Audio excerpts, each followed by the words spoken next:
Ladies and gentlemen, welcome to another week of the show. And we are going to do none of the cold open stuff today because I want to jump right into praising the University of Texas.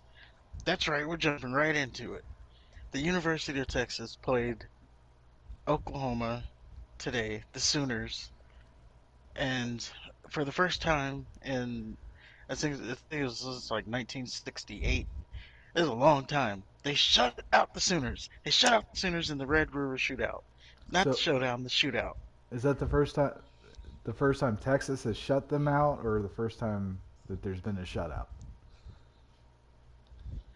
Um, it's the first time that no, the first time in a long time. So That there's been shutouts, but it's been a long time. since Texas has shut them out? Yeah, Okay. 1968. So you're telling me Oklahoma has shut them out all these times, and then 1968 is the last time Texas has done so? Oklahoma hasn't shut us out in a long time too. The last, I even think the only time I remember is and I don't think it was a shutout, but there was the one Superman game where a dude dives over Roy Williams and they dive at each other and they meet over the line. Mm. Which Roy Williams? The safety, Okay. the one they made the tuck the The horse collar. how yeah the horse collar tackle roll out. Yeah. Well, I know there was a good Roy Williams, and then there was a not so good Roy Williams. They're both okay, and I mean just one, he tackled people in such a way they had to make a rule against it. Well, no, I'd say the safety was good. I'd say the receiver was okay. It wasn't he didn't pan out as much as he should have. No, neither one of them did. Yeah, you're right. Well, it seems like the safety Roy Williams when they put the rule against him is like, well, how else will I tackle? Right. I don't know about this wrapping up stuff you talk about. Yeah. How am I supposed to So tackle if I can't yank their head backwards? yeah, so he got derailed after that. But Texas, I'm not gonna say what everybody says when they win a game, but they are in the car. The navigation is typed in, and they're driving in that direction. You got let's remember here, because Quinn Ewers is the quarterback. He came back from injury this game, put up 49 points. Yikes. Before then, when he got hurt, they were leading against Alabama. So he's put the two games he's been in, they've been playing some good ball. And that's the only game they've lost, right? No, they lost to Texas Tech, Oh, that's right. That's right. but Well, Texas Tech backup isn't bad. quarterback, and It's not like you lost to a shit team. well, I mean, we'll see about that. I think Texas Tech lost today too, Well, but they were also playing Oklahoma State, so yeah, Oklahoma State's undefeated. Them and TCU are the only undefeated teams, I think. yeah. In the Big 12, not So not in yeah, college. in the division. Right. So we're not gonna call them back, but they I definitely are playing at a. I would say the again they're not back, but if they play how they played, there's not too many teams that can beat them. Well, I can't remember the last time that they've just decimated Oklahoma.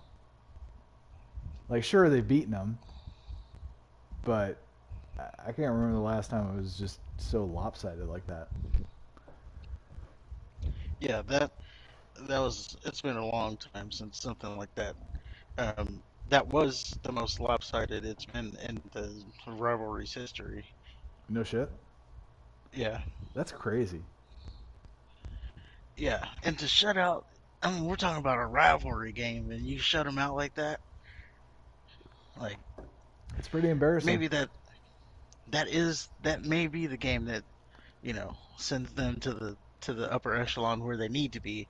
You got Quinn Ewers, freshman quarterback, Oh, he's only a so freshman. he's Oh gonna be God. there a while, And they got and he's Arch gonna be Manning there too. until Arch Manning comes. Right. Huh. So we got we got a couple years of you know stringing it together. Now he's got to stay healthy, of course. Yeah, but Him and his mullet, but the guy can throw the ball. that's I good. looked. I think he's from South Lake. That's here nor there. Yeah, I think you're Well, he's right. definitely from South Lake, but I think he went to South Lake Carroll. Yeah. But his I looked at his story. He left school his junior year to capitalize on the pay The, me the NIL pay shit. me in college. Yeah, Oh, that's smart. So he left his junior year in high school. yeah, Okay, yeah. Good because good he's about good to thing get that we're money. good thing we're paying college players now. That's great. Yeah. So he left. He left. He redshirted to Ohio State, transferred from Ohio State to Texas, Okay. Well, whatever. and now he's lighting up the world. And he's gonna be putting that mullet on everything. That's cool. And then when Speaking he of, then when he gets drafted by the Bears, and then he's out of the league in 3 years, and he doesn't have a high school education. Hey, he's got that NIL money though. well, he's in college now. And he got paid, or he got through high school somehow. You got to make it through high school to get to college. He Mm. probably got his GED. That shouldn't even count. I'm No, sorry if you have one, but it shouldn't anybody count. who has one that's listening, hey, good job, buddy. But I can assure you, yeah, if I had a GED, I would not say anything. Like if they talked about like education and shit, I would just keep my mouth shut. I would just stand and look off somewhere. yeah, who like readies that information? Yeah, I got my GED. Yeah. Like, what is this? But I um, got my GED, my food stamps, and my 6 kids. But so seriously there's though, if you have a your GED, no shame. yeah, there's a guy. While we're talking about the NIL, there's a guy on Oklahoma quarterback. He's like third string. His name, his real life name, like no nicknames or anything. His actual real name on his birth certificate, General Booty. That's awesome. Is he related to the John David Booty and Um, I don't know who he's related to, okay? but they flashed his name. I was like, what? I wonder if he's Like, oh related man, to Josh Booty and John David Booty. There's a couple quarterbacks. One at least went to USC. I forget where the other one went. oh yeah, I remember that guy now. But Booty. yeah, I bet I would almost bet that is he a white dude? yeah. Okay. Yeah, I would almost bet that they're related somehow. I mean, not a, not a lot of booty lineage, No, no, no. and General Booty at that. Yeah. Well, since we're talking about feel good stories, I'd like to report that the Euless Trinity Trojans have snapped their 5 game losing streak. Oh, They they beat won a game. Who'd they beat? Pascal 55 to Oh, 18. They see, whooped that ass. are these? That's not in conference.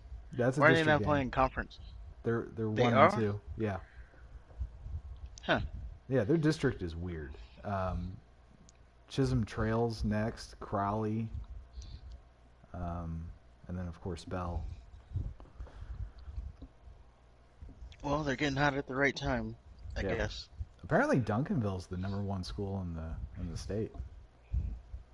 No, it's good for them. Yeah. And don't Weatherford. blow it. Let's see, who's their fucking district? We got we got Marcus. Oh wait, no. Boswell, North Crowley, Pascal, Chisholm Trail, Crowley, This Weatherford. is Trinity's. Yeah, and then Bell. Who are these teams? I have no What happened clue. to? Colleyville? Yeah, I have no clue. Lamar. Right. The good I teams. guess. Yeah, or teams with actual names. Well, Duncanville was in our district too, weren't they? They weren't in it. I want to say, but we did play them like every year. They were just one of those. Yeah, I don't think they were in the division, Okay. or maybe they were. And fucking Nimitz. God. Yeah, they were too. And Lamar. Yeah. Nimitz always they they'd poke you in the eyes and then to win the game and then shake your hand afterwards like, "Oh, good game, guys." Yeah, But yeah, but hey, so you play them, win the game. Trinity, they're no longer winless, so hopefully they can turn it Good around. for them. I don't know how the playoff thing works because it looks like, by my calculations, if they went out, they'd be 5-5. Um, I think by anybody's definition, that sucks. So I don't know. I think pretty much everybody makes the playoffs if I remember correctly. Okay. Like you gotta, you gotta really suck to not make the playoffs. So what's the point of being in a district if it doesn't mean anything? I don't know. Okay. Seeding. Okay. Fair Yeah, enough. that's what it is for, seeding. But yeah, I think like the bottom two teams in the district don't make it, something like that. Oh. Well, I So mean, pretty shit. much everybody makes it. Trinity might very well be in the bottom district of the district. Imagine they miss the playoffs. That'd be something. I mean, if they do make it, they're gonna be like one and done. So Probably. there's not Yeah. too much, not too much to look forward to there. I wouldn't get the tickets.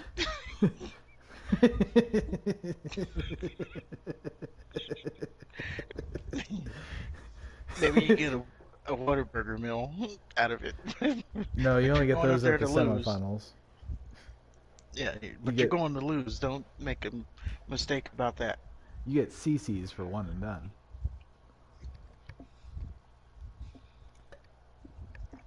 Which is not too bad. No, I haven't had CC's in fucking forever, man. I haven't either. They it got a little bit too dirty in there. You Did know, it? buffets in general is just like dirty. Well, yeah, They they've always can't been keep them dirty. clean fast enough, and you got like people sticking their hands in the in the chocolate fountain, Yeah. contaminating it all. Yeah, come to think of it, the only buffets we have here are Chinese buffets. We had a Golden Corral, but they had to close down for health. For being For nasty. yeah.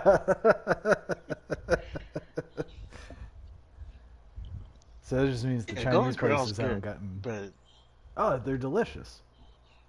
yeah, but you got to get there early enough before the crowd gets in there. Because once the crowd gets in there, then it's gonna get filthy. Yeah. And they can't really help. There's like so much traffic going in and out, and so much food being transferred because you go get your own food. Right. So I'm it's a, hard to keep that kind of thing clean. But I don't know. I'm a big proponent of buffets. Wish there were more of them. Yeah, buffets are great. All you can eat. Buffets Now, and I'm I've become a lightweight, and I only get like 2 plates, but oh, pussy. it's the variety. I like to when I go to the buffets. I like to actually take years off my life. Wear sweatpants, Yep, so, so you have full expansion. and they bring me a plate, and I say, "Ma'am, that won't be necessary."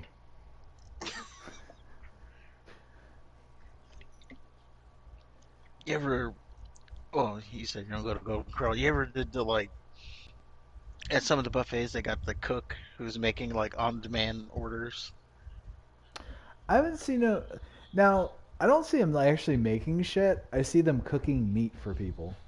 So like, there's a rack of lamb or some shit, and they'll cut off slices for people. But like actually cooking, no, I haven't seen that. Yeah, that's what I meant. He's like cooking the lamb or the ribs, and you tell you put your plate up, and then they cut you some. You ever go around that that thing? I don't because it's awkward. I don't want And to. then he's portioning you out, and you got to tell him keep coming. What are you doing? This is all you Like can you eat. just put it all on. Just put that whole rack on my plate. Just hold out your plate and they put like a little slice and you just look at them. So we have to rush it. Get it on there. Well, I want it all. places like that I liked because of like bread pudding and shit. That's a I don't know. Might be a cultural thing, but Yeah, that doesn't sound appealing at all. Bread pudding. yeah, it's like cinnamon bread that's kind of soggy and it's got raisins and shit, and you get some vanilla ice cream.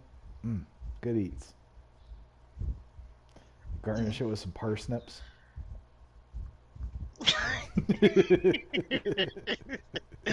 Definitely cultural.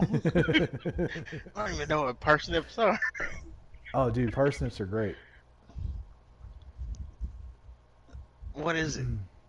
It's a vegetable. I think it's like a root. It's a white carrot looking thing. Um, and it's very, I don't know, it's sweet-ish. The only time I ever had it was when I juiced. So like when I'd make my juices, I put some parsnips in, and just I don't And when know. he says juice, by the way, for those listening, when he says juice, he means like making juice, not like steroids. No, no, no. I'm talking about steroids. I'd put the parsnip in my You're talking about steroids. yeah. Put the parsnips Oh, in my steroid juice, and no, I'm oh, fucking this with just took a weird turn. you. No, no, no. Actual juice. I got a juice machine, fucking apple juice and kale and all that shit. But no, parsnips was a very refreshing part of it.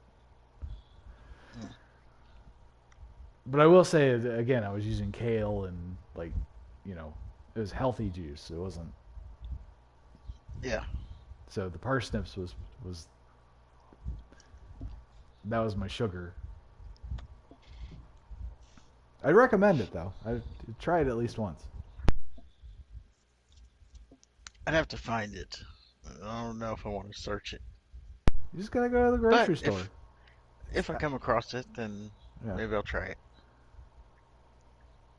Now I don't know what it's like in food form, but I know it makes killer juice. I was gonna say, can you eat it raw like a carrot? I don't know. I wouldn't try it. Okay. I'll have to let me consult with my elders and I'll get back to you. With the wise men. Yeah.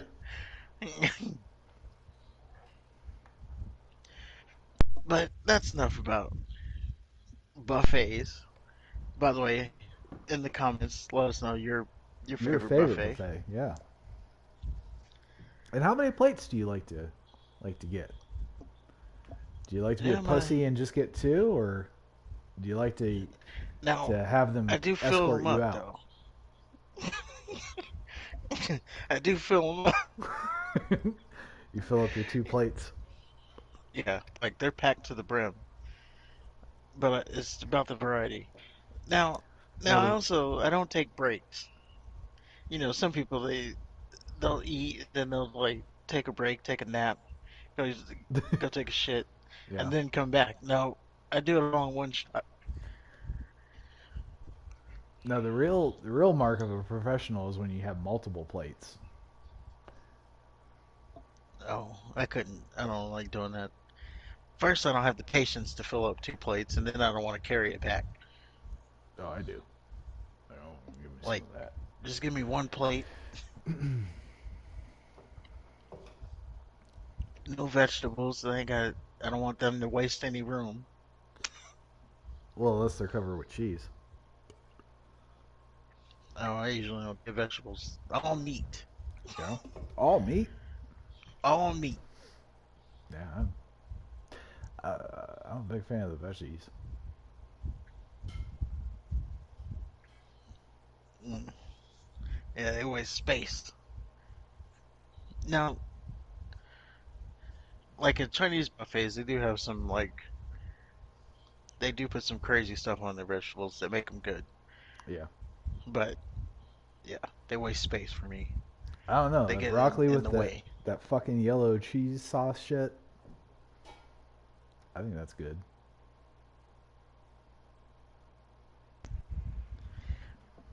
They got one with like seafood in it. Yeah. Well, no, it's not broccoli. It's macaroni. Macaroni with like seafood in it. It's good, What kind but of seafood? It's kind of weird. like crab. That's about it.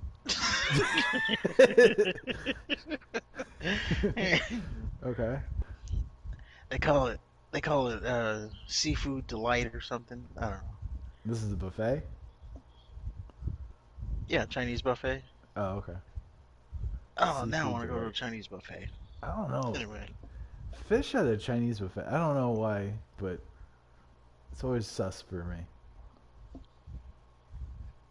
Unless it's the deep fried shrimp. Something that I can see that has been cooked. and not sitting out all day raw Yeah. And I know that under that heat lamp. yeah, Like, which is oh kind of man, how sick is contradictory that gonna because make I'm me? pretty sure like everything in a Chinese buffet has been sitting out for since they opened, but um, for some reason seafood just kind of turns me off.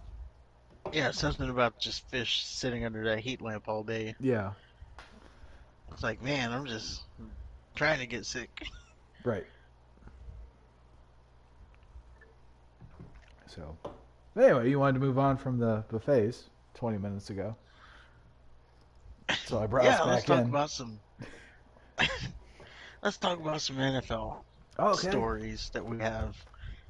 right on. Now, you think the NFL, the AFC West has been kind of a bust, Yeah, a I do. letdown? Aside Why do you from, think this? well, do you remember in the preseason, like all the stories about how it's supposed to be the super division, and how they're just like basically their only losses are going to be to each other, and they're just going to cannibalize themselves? Well, Yeah, aside from Kansas City, who managed to give a game to the Colts, we've got the Chargers who are sitting at 2-2. They lost to Jacksonville, um, as well as Kansas City. I mean, let's take out the division games. They lost to fucking Jacksonville. They're sitting at 2-2. They're not world beaters like they should be. Justin Herbert isn't the superstar, and I know he's hurt. I get that, but come on. Then we got Denver. Need I say more? We got fucking Russell Wilson, who's supposed to be one of the greatest quarterbacks that's ever fucking held a football in his hand, and he hasn't done shit. He has not done fucking dick. They've only beat the fucking they beat San Francisco by a point. They lose to Seattle. That's with supposed to Trey be Lance. with Trey Lance. They lose to Seattle and Russell Wilson's fucking hometown. They fucking lose to Geno Smith by a point. They lost to Las Vegas. They're their only fucking win. Las Vegas's only fucking win is to the fucking Denver Broncos. Let that sink in. The Raiders are so shitty, but Denver can't beat them with Russell Wilson's super automatic arm. And since we're talking about Las Vegas is sitting at fucking 1-3. They beat Denver. Well, one of them had to lose games. Sure, they should have. You're right. You're absolutely right. One of them has to lose games, and the actual division games, I can kind of see like there would be a pass for that. But fucking Las Vegas is 1-3. They've lost. Excuse me. They lost to the Arizona Cardinals. They lost to the Titans. 2 playoff contenders. No, they're not. Like these aren't slouches that they're losing to. The Titans aren't shit, and neither are the Cardinals. The Titans are gonna make. The Titans are going to make the playoffs because they're in the fucking AFC South. Well, that's up in the air now because Jacksonville's Oh, playing, right. playing better than they should be. The Colts, they're 2-2. Which then no, the they're not. Colts fucking don't even talk about the Colts. The Colts suck. Yeah, Matty they're Ice definitely ain't not doing good, shit but for they're them. not bad. They're They they're do they're enough to lucking win. into wins. They're not doing shit. The teams that they're playing are losing games for them. Well, some could say. Now, Kansas City, they had a hurt kicker, so they literally didn't have a kicker. They had a who has a first of all, who rosters a backup kicker? So you can imagine what they were working with in their game. And I then they just think beat the it's interesting how a Broncos. punter doesn't know how to kick a field goal. Well, it's different skill set. One's on the ground, one's like you're standing up, you're holding it, you're kicking it. Yeah. No, Now, a I lot of get the mechanics teams, are different. It's just I don't know. It's just interesting to me that I don't know. You would think that one would be at least be cross trained. well, there are a lot of teams if the kicker goes down, either the punter or the field goal kicker, they will put their other kicker in to fill that role. So there is that. Usually it's the punter who gets hurt, because of what they have to do, Right. as opposed to the field goal kicker. But yeah, there's been a couple teams that will do let them do both, or in case of needing it, they'll do both.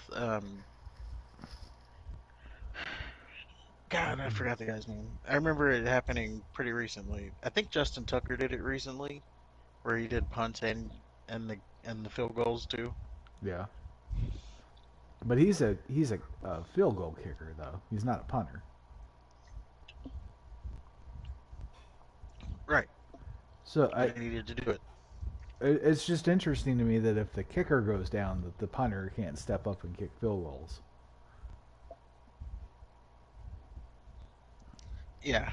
I mean, kicking's kicking.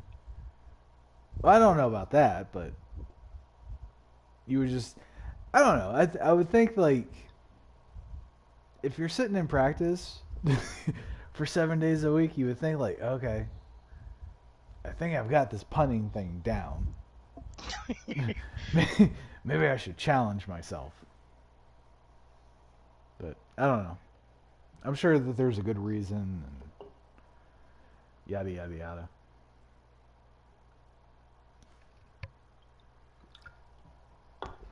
But yeah, Yeah. the AFC West they were supposed to be the division to beat. and they've been super disappointing. Yeah, they've definitely been disappointing so far. Now, we are early. We're early in the season, so that's still, you know, there's still time for it to turn around. Do you see Denver Usually, these turning it teams who around? start out, well, let me just say, usually Okay. these teams who start out, start out hot in September, come December, they're not as hot as they were, Well, the only team that's hot is Kansas City. as they should be. Like they're the only team that hasn't lost. They lost one of their superstar players, and they haven't fucking lost a step. Yeah, and had it not been for their kicker issue, They'd be 3-0 they right would have now. won. Yeah. They'd be undefeated. Yeah. So I don't know. It's we expected that they were going to be the. I mean, we both even said they're going to be the head of the division. So that's played out how we expected. That part is, but the Russell Wilson getting there, Derek Carr having a coach that an offensive mastermind, getting him to the next level. Justin Herbert going to his sophomore season. Everybody was fucking sucking his dick in the offseason. Everybody was talking about how the AFC West is they're just gonna wreck shit. And basically, the only losses that the AFC West was gonna have is to each other, because they have elite quarterbacks, and it just hasn't been that way. And I don't know. Aside from Kansas City, which is Well, I good. I think. like Kansas City. I mean, we got to let it play out. I think Okay. we're I don't still think. early in the season. We're first quarter still. I Well, think. I now think we're in the Denver's second done. I quarter, think but Las Vegas is done.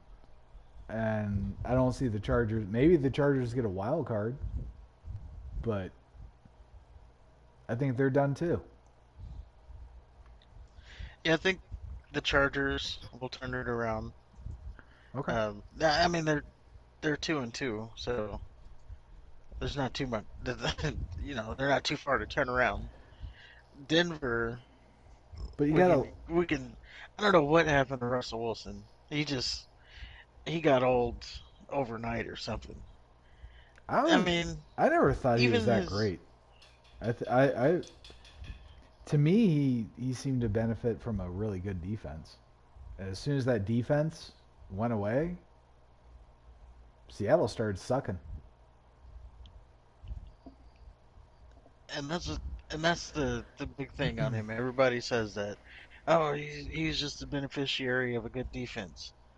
Well, how is that not the But case? I mean, there was the season after. Um, I don't know, was it like 2 seasons ago? Uh huh. He's playing on a MVP level. Did he get? Okay, so did they go to the playoffs? How far did they go? Well, it was enough to beat the Cowboys. Well, that's here nor there. So they beat the Cowboys and then they lost in the next round. Who hasn't? Uh, I don't know. I don't remember how far they made it. Okay. But there was no Legion of Boom. Okay. This was on the back of Russell Wilson wielding the team to a level of competing. And how many years has Russell Wilson done that without the Legion of Boom? Didn't they make it to the playoffs pretty golly, consistently I don't know. I'm after asking. the Legion of I'm Boom? I'm genuinely asking you. I don't know. Okay. I know there's more seasons than not that they made the playoffs. Well, sure. And making the playoffs is one thing, but having like a deep run, I don't know. If you're supposed to be the superstar, same thing with Aaron Rodgers. Like you just go to the playoffs and you lose. Like, you don't win anything. Some teams are happy to make it to the playoffs. You just got to get to the playoffs, and then you know you you have a chance. Mm-hmm. You make it to the Elite Eight or the top six in the conference, and now you have a chance. Well, then eventually you You turn got to into make it to the playoffs before you win the Super Bowl. well, then eventually you turn into the Buccaneers who fire your Hall of Fame coach because he only takes you to the NFC Championship game. Well, And the there is a Philadelphia time where you Eagles can. did that too. Well, there's a time where you feel that you're getting to that level, and then you have to make a you have to make a change to get over the hump. But some teams, a lot of teams, most teams don't even get to the hump to get over. Like they don't even make it to the playoffs. You think you think they'd be happy making it to the playoffs? I think it depends. I think if I were to put myself into the shoes of a millionaire that hits people for a living, um, I would say that the making it to the playoffs and losing immediately is worse than not making it at all.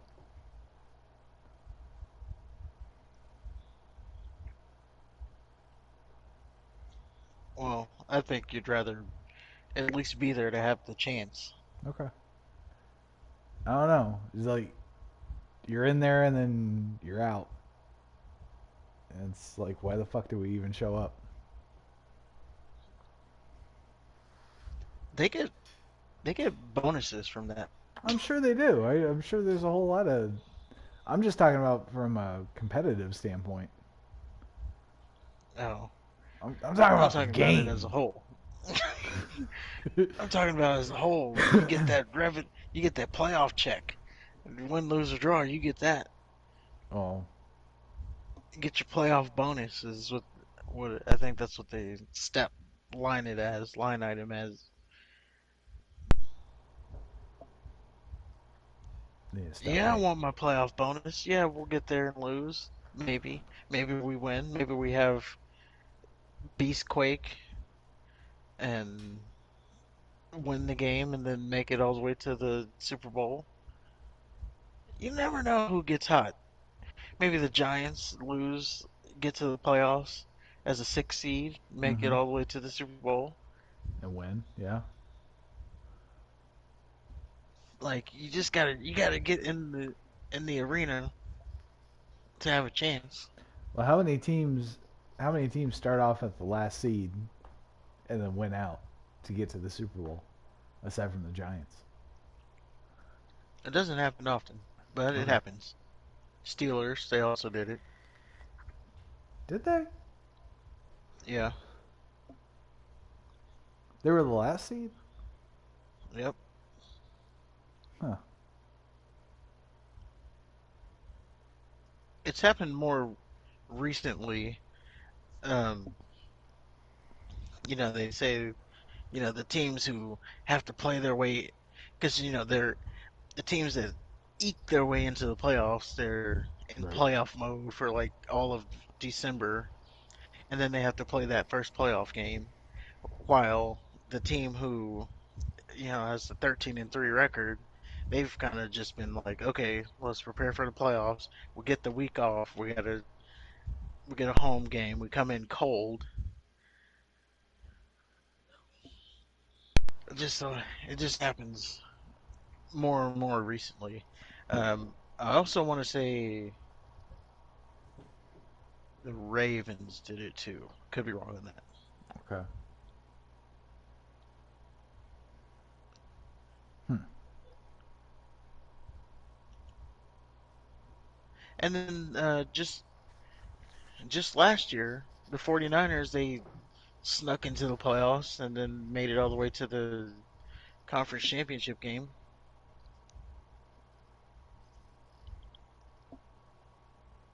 but they didn't win out. So it wasted their time. They made it far enough. Okay.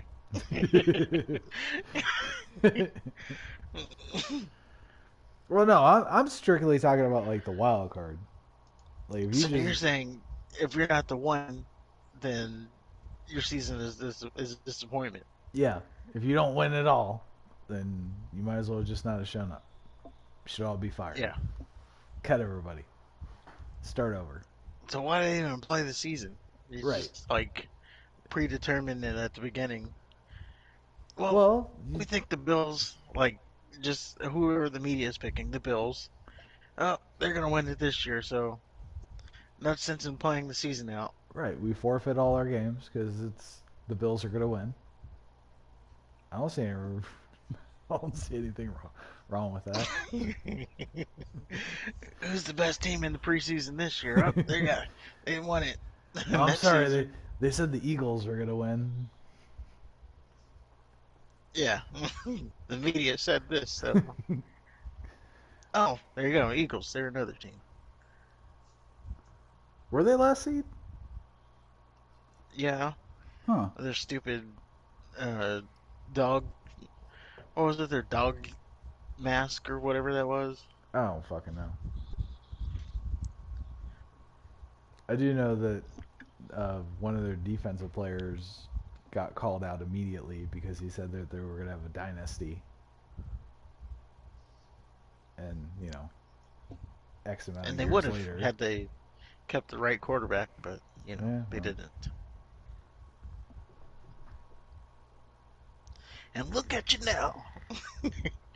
Well, I guess they're back kind of they're dominating right now. They're the only undefeated team in the league, so but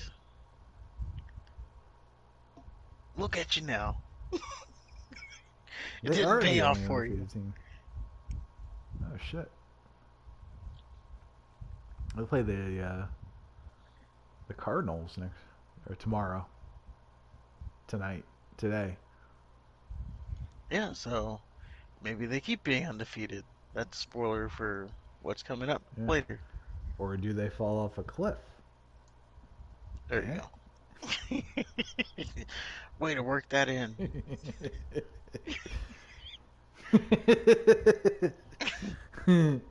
Yeah, You found a way to work it in. Good job. I had to. So, But let's.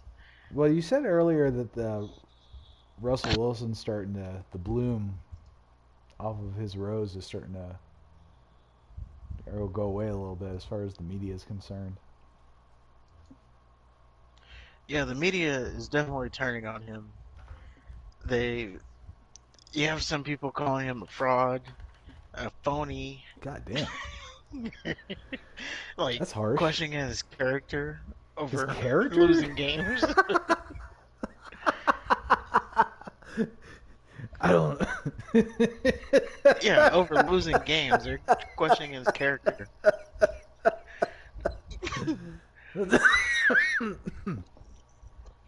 That's great. Um, I don't yeah, know about this Russell Kyle Wilson Brandt, guy like, as a person because he didn't throw for 3 touchdowns. yeah. Like, what are you even saying right now? But the media seems to have fallen out of favor with Russell Wilson. And he's also seemed to have fallen off. There's, and again, that just goes to back to my point about the AFC West being a huge disappointment. He's part of it. He's supposed to be an elite quarterback, and he ain't playing like one. He's playing like Aaron Rodgers in the postseason right now. Yeah, there was a moment at the end of uh his last game that they played where Yeah. he looked not against the Colts, the game before. They looked he looked like the old Russell Wilson, but outside of that one series, he's just not playing. Maybe it's like He's not comfortable in the system. I don't know. What they need to do is help him out and run the ball. Do they have anybody to run it though? I mean, Yeah, they got. they did go out of their way to get Russell Wilson, so I can't imagine that they have a whole lot of pieces. They have Melvin Gordon there. Oh, come He on. was there. Do they have a real running back? Hey, he was there Okay. last year. He was good,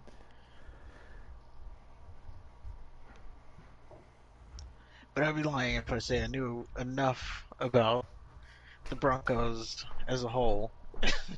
Like I've seen them one time on TV, and I wasn't impressed. And but they just played the Thursday night game. Yeah, I watched a lot of it, but I couldn't make it all the way through. The game was terrible. That was the Colts Terrible. game. Yeah. Yeah. I've heard that branded as the worst football game that most people have seen in their life. Yeah, I couldn't finish it. I, Yeah. I like made it to halftime and I was like, I can't. I can't watch this game. I'll just read who wins. Well, I don't know. I guess we'll see what happens. Maybe it was Pete Carroll that was behind the Russell Wilson mania.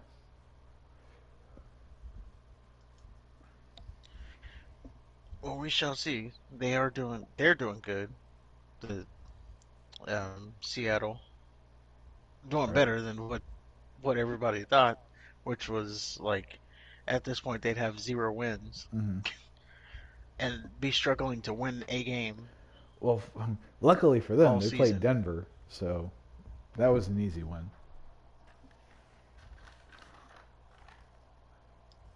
There's another we win too. It wasn't an ugly win, yeah. But those still count. Yeah, it ain't college. If you win by a point, it's still a win.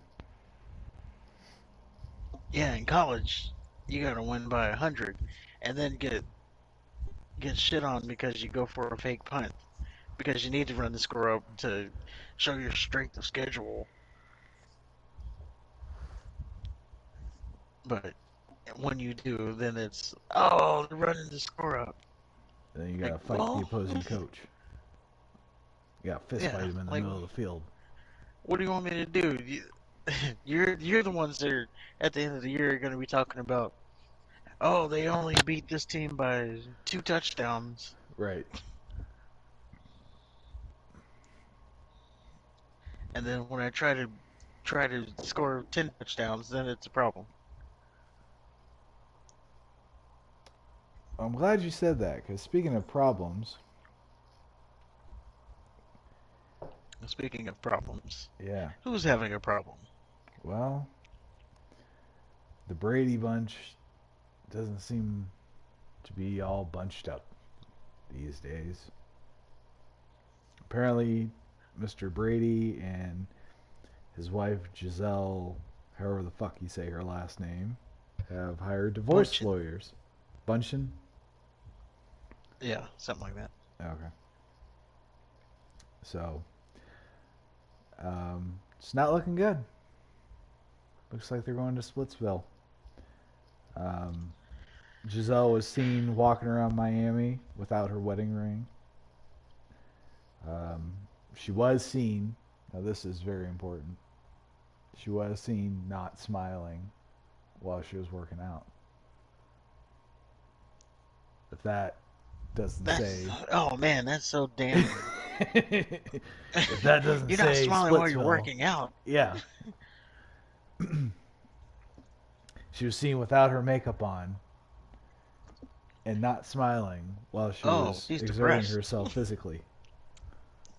So How's she even getting out of bed? I don't know. I don't know.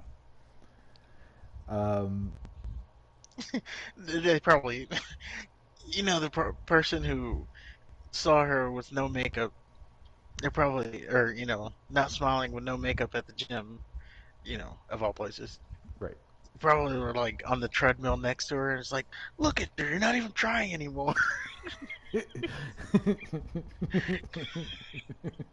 You've given up. I just want to see you come out the right side of this.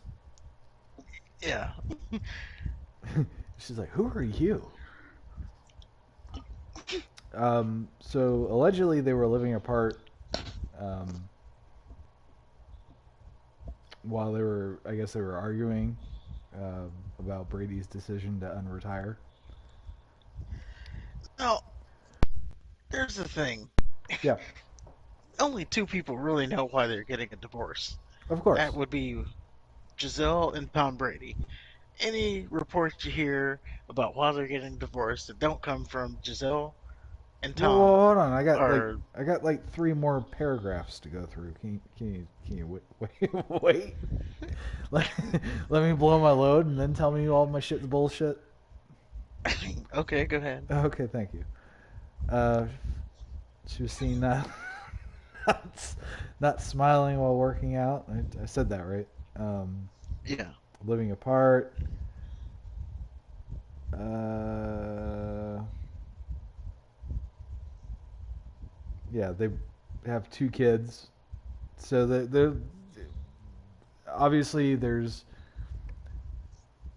both of them are wealthy, so they're lawyers. You know, if they do split, there's gonna be some compensation and finances and shit. So they have two kids. They're currently building a gay, eco-friendly mega mansion. So there's that. I don't know the Why does implications it? Why is it gay? because it's eco-friendly. They probably have Oh. they probably have a mega mansion and they have fucking composting toilets because they want to be all eco-friendly. Fuck them. Hope it burns down. Um, Oh, I thought you meant gay in a literal sense of like no, rainbows. the mega mansion does not like the same sex of mega mansions. I was using gay as a colloquy for a negative connotation. So you're getting canceled, is what you're saying. That's what it sounds like.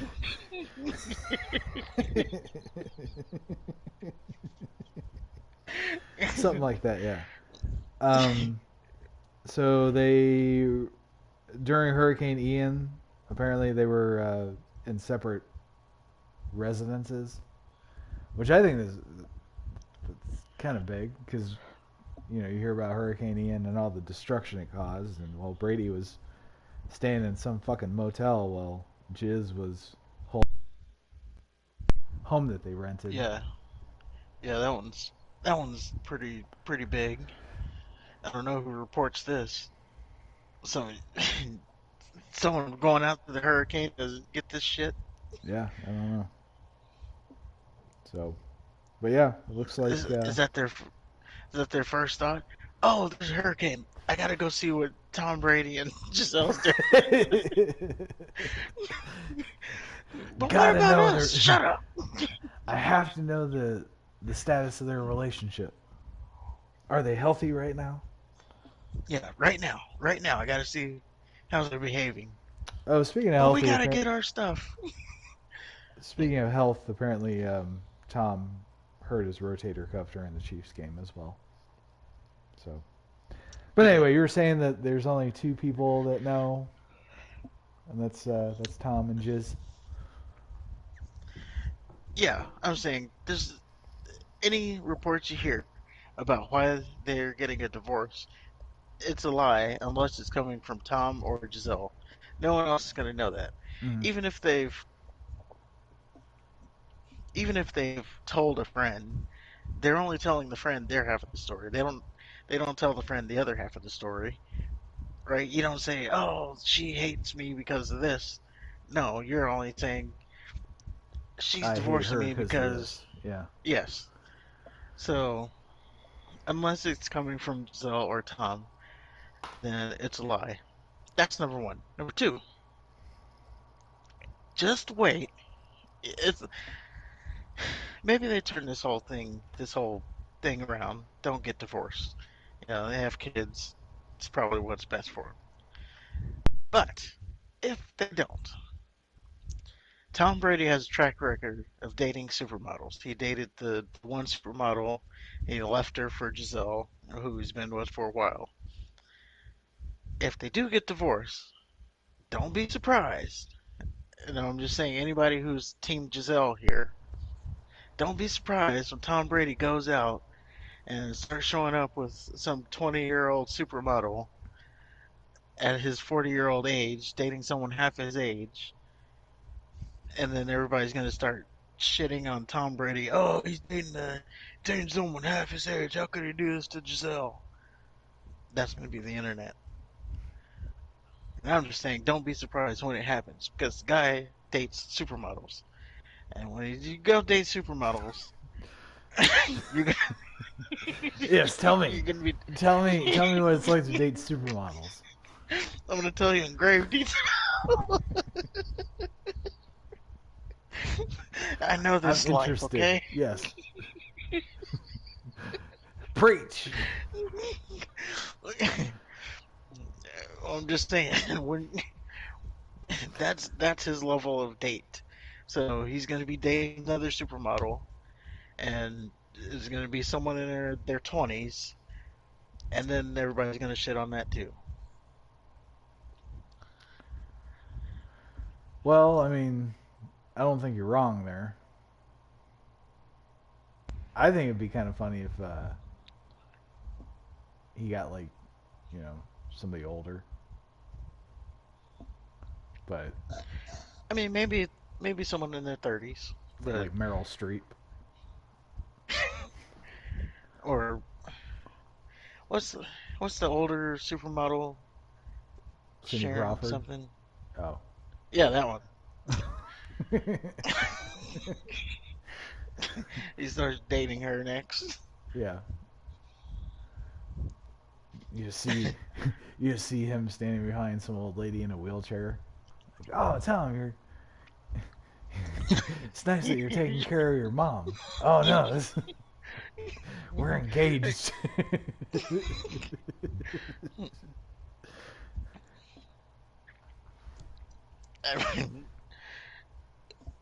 Why are they? She makes more than he does, allegedly. Maybe she doesn't now. I don't even know what she does for work. Like if she does still work.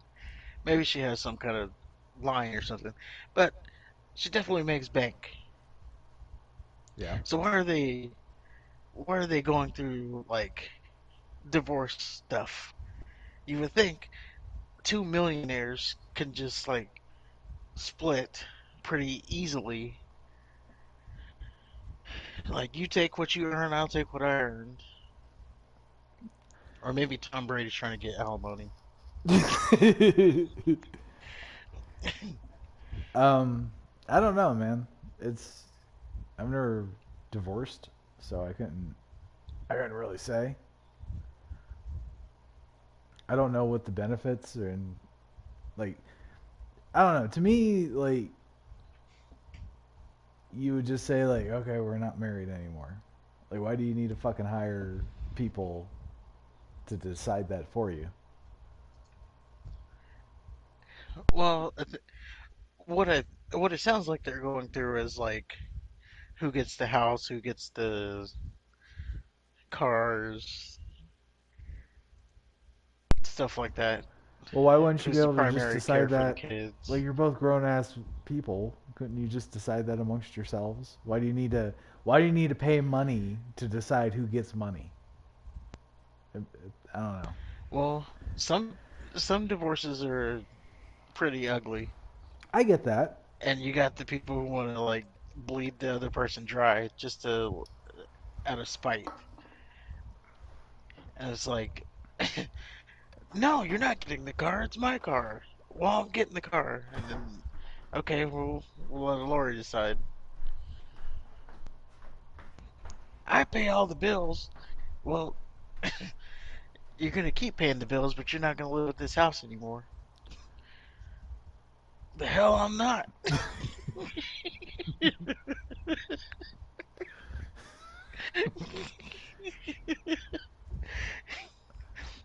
Just do a That's the Walter. kind of Just do a Walter White. yeah. Okay. That's the kind of stuff they have to go through. So when each side can't agree, they should agree.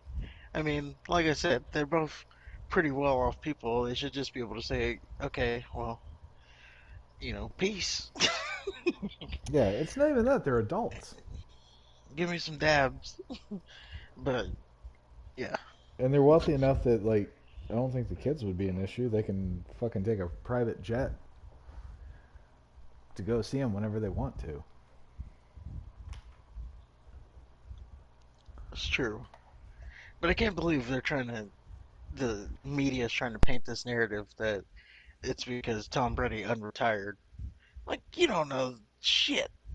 How are you going to try to say that? Did Gisele come out and say that? This is why? Well, it sounds like that there's a I don't know. It sounds like there's been cracks for a while. Um, to me, out of course, outside looking in, it just kind of sounds like this was the last straw. I don't even know what the Yeah, fuck that's the the other thing. Like, there's build up. There's not just, yeah. hey, honey, I'm unretiring. Good, I want a divorce. Like, Fuck you. what? Yeah, like, it would have built up to that. Yeah, but I don't understand what the issue is from her standpoint. Like, what does it fucking matter if he's retired or not? Like, she ain't raising the kids. Do you honestly think she doesn't have a fucking nanny doing all the hard work for her? Well, she wants him home. And He is I home. do He's find it kind home. of funny. He's home during the off season. He's home more often than he's not. He is. But, she thought he was going to be in all the way. I find it kind of funny, though, that um, when he announced his unretirement, all the way back at the beginning of our little show, Mm-hmm. I joked about he probably got home and had to, like, take the trash out and do the dishes and pick his kids up from school, and he's like, fuck this shit. I'm going back to football. And it seems like that is what he was doing. He was running from, everyday responsibilities of being a husband, And a and father. now she's like, yeah, and a fodder. And now she's like, oh, nope, you're done. Yeah. Well, apparently he's sold his soul just so he can win football games with some of the riffraff he's invited to his house, according to some pundits. Riff, riff.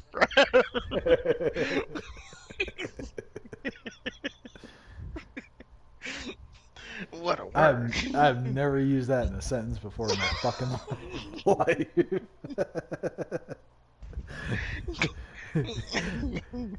What's shocking is that it came so naturally.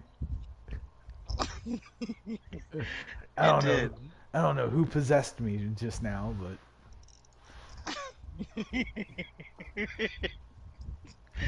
It was like when it left your mouth, you were like, what did I just say? you're right. Who am I? So, but yeah, we'll see what happens. I mean, ultimately, who gives a fuck, right? Yeah, I mean, outside of Giselle and Tom, no one should really be concerned over it. Right. Unless you're Zach Wilson, maybe. He might try to swoop in. Yeah.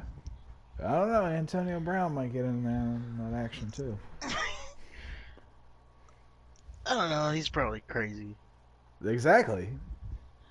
Like I'm gonna No, fuck I'm my court. saying, I'm gonna fuck my quarterback's wife. I'll get back on the team for sure. this will be my way in. Yeah. Let me dye my mustache blonde again. Yeah, he's crazy. Yes. Speaking of people who got fucked. I don't know if that's a good transition or not, We'll find but out. we're gonna go with it. So did you? So there's this story out. If you saw, and maybe you didn't, but if you saw the Rams versus the 49ers, Oh yeah. there's a streaker on the field. There's a dude. He wasn't naked, so I don't know why they call him a streaker, but it almost seems like he was doing a baby gender reveal because he's because he's running around the field with like a thing that was shooting out Was pink this? smoke. Of course, it's pink smoke. Yeah, I don't know if it was like a flare. I don't know what it was, but he's running around the field with this thing that has this pink smoke coming out of it. Um, Security guards, he's like completely outrunning them. He's running circles around them. One guy fell, so he completely blew past them.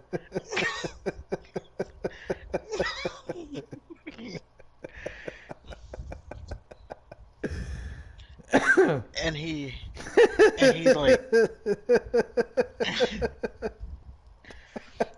in his running around, he goes past the Rams sideline, and as he's running down the sideline, wham! Bobby Wagner lights him up, Yeah. and he put a stop to it. He didn't do anything afterwards. He just depletes the guy, Yeah. and then he walks off and lets security do what they need to do. He didn't even stand over him Yeah, he like I would have just done. yeah, there was nothing. He just knocked him down. He stopped him Yes. for security, and then security cleaned it up. Now this guy has the audacity to follow a police report Hmm. and Yeah. says, He's "Go ahead." considering his options, including legal action against the players involved and also the NFL. So this motherfucker grabs a pink smoke bomb, runs onto a field during a game, and has the stupidity to run right at Bobby Wagner. And of course, Bobby Wagner does what Bobby Wagner does, and he wants to sue them for it. Apparently, this Yeah. motherfucker was an animal rights activist. Um, they've Oh, is that what that pink smoke was for? I don't know what the fucking pink smoke was for. Um, I don't. Um, I do know that some activist group took responsibility for the demonstration. Um,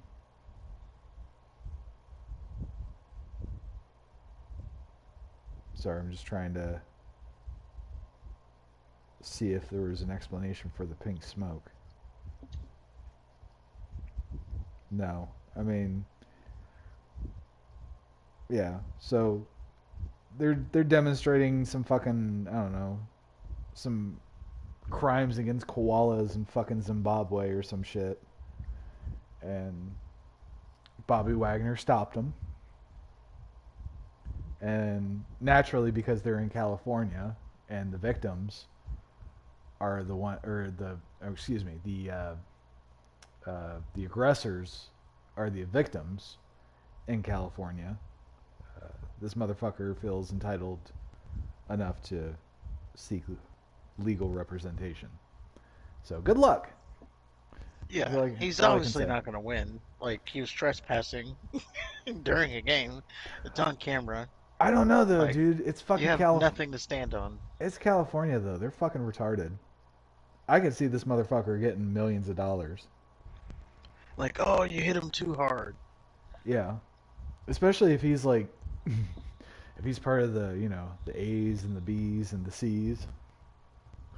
Well, I can see he probably is. Yeah, yeah. But I don't know. If you're Wagner, you can say, I don't know, maybe that pink smoke that he could have been yielding a weapon. I don't know what that is. No one knows what that pink smoke is. But That's what we do know is there's pink smoke coming out of whatever that was that's funny. actively. Like it That's wasn't like shut out and then stopped. It was like actively coming out. So right. that could have been that could have been something dangerous. You don't know that. Well, it's funny that you say that because Wagner actually did say like I wasn't trying to be a hero or anything. I was just keep trying to keep everybody safe. Um, you don't know what that fan has. You see them fucking running See? on the on the field all the time. Whatever that little smoke stuff is, that shit could be dangerous. So Yeah, see? Exactly. So I don't see if he wins, I'd be surprised. that little smoke stuff is. I love that. Yeah, no one knows the hell that is. So yeah, I mean, Bobby Wagner does what any NFL player would do. They're not afraid to whoop that ass. Yeah, I mean that's part of it. You run on the field, Yep. you're gonna get checked by someone, You and you got it. should. Yeah. And again, he was trespassing. He was on camera, so if he does win something, it'd be quite the surprise out of me. Oh well, I'm telling you, And then it's I'm gonna California. Don't be surprised. I'm gonna say this on in front of all of our millions and millions of fans. If that guy wins, I'm going and running on the field next week. I'm going running on the field to get hit. Like I'm gonna wear a shirt that says "Pay me," and whoever hits me is getting sued. There you go. You heard it And here, that right folks. there, and that right there is the precedent that they can't set precedent. That's true. Because yeah, if he wins, then it's open season. Everybody's gonna run on the field. Oh. Well, then in that case, then people will just fucking disrupt the games for however long until the fat security guards can get up and catch them. Yeah. Oh, if you're a player, don't get involved. Just let the security look like an ass running. One guy breaking his ankles. Have the normal citizen juke our security team. I mean, that one guy, he wasn't giving up on the play, but the the the other guy just fell and he was done.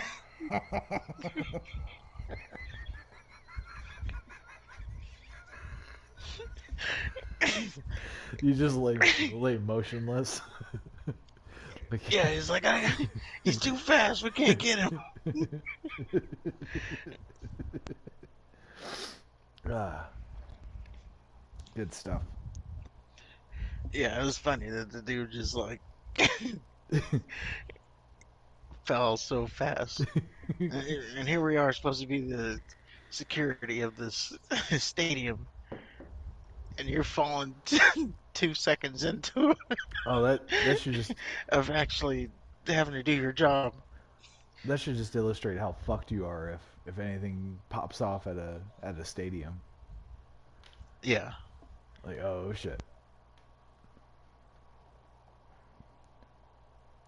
Fuck, go. I don't know. The same If thing anything happens at like, happens, just run to Bobby Wagner. He seems to be the only one that knows how to fucking control the situation.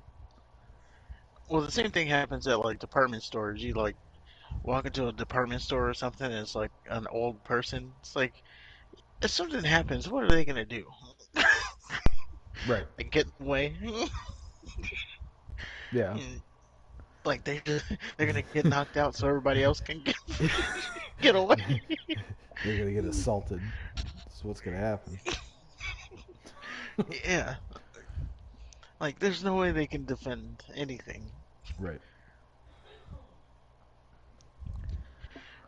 But that's the NFL news. Dun, dun, Thought dun, we'd finish. dun, dun, dun.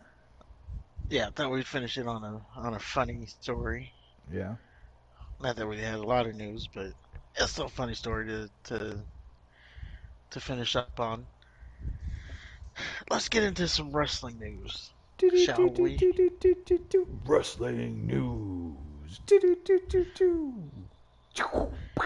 Now, you may be here for the review of Extreme Rules, which we will get into. But we're going to start off with some stories first, and then Okay. we'll get into the review. Wrestling stories. Okay, how many times?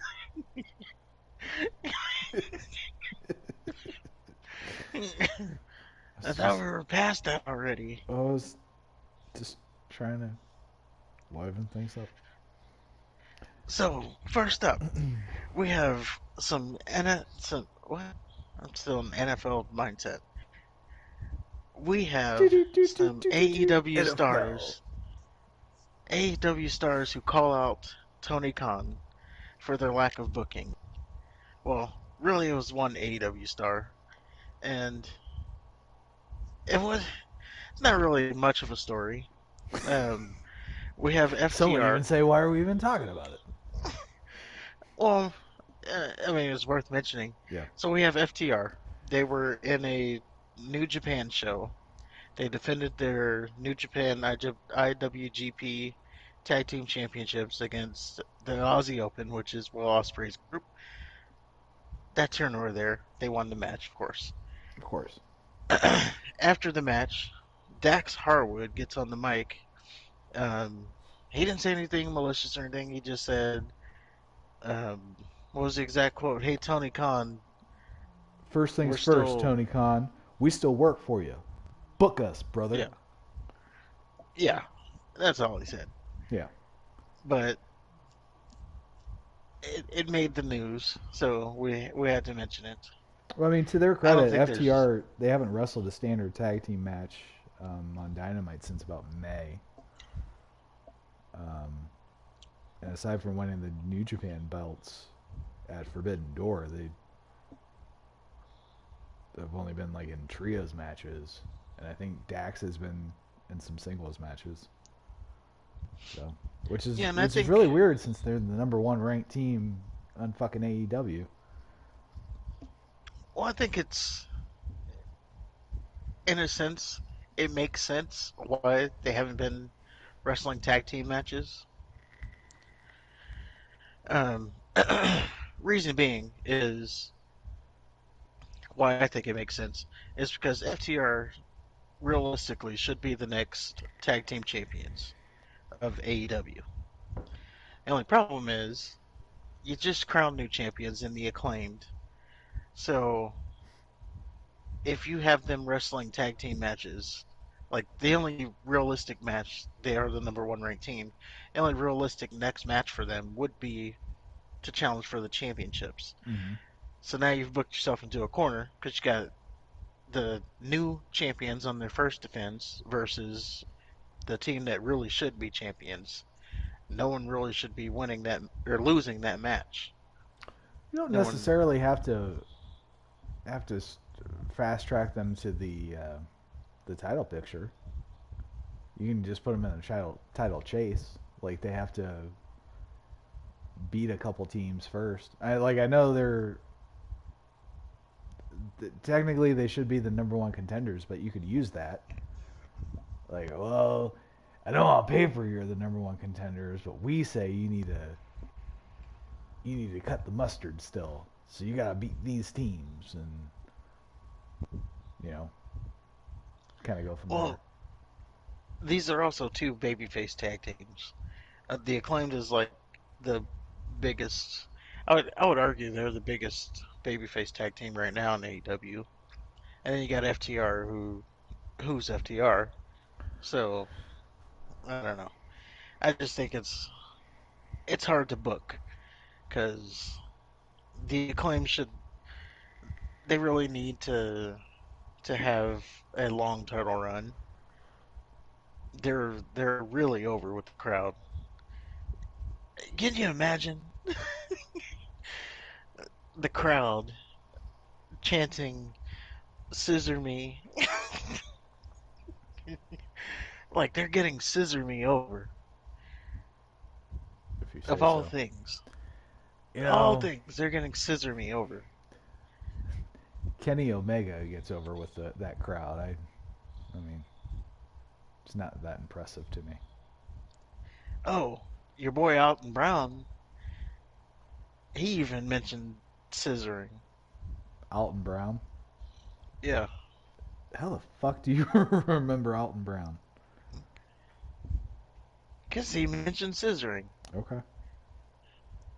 He on Twitter he added I don't know, I don't remember which one it was. It was either Bowens or Caster, and he said "Scissor me."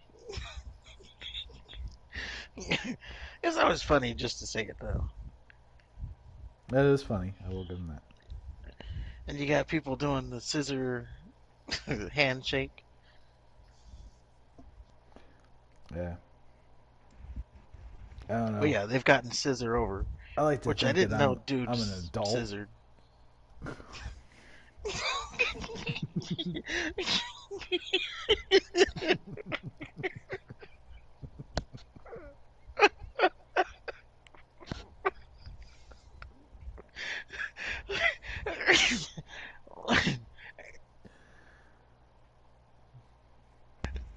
So, Where do we go from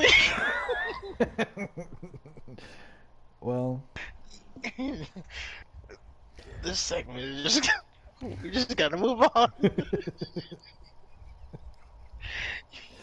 so Sammy Guevara and Andre Idolo Let me help um, you there. Andrade El Idolo.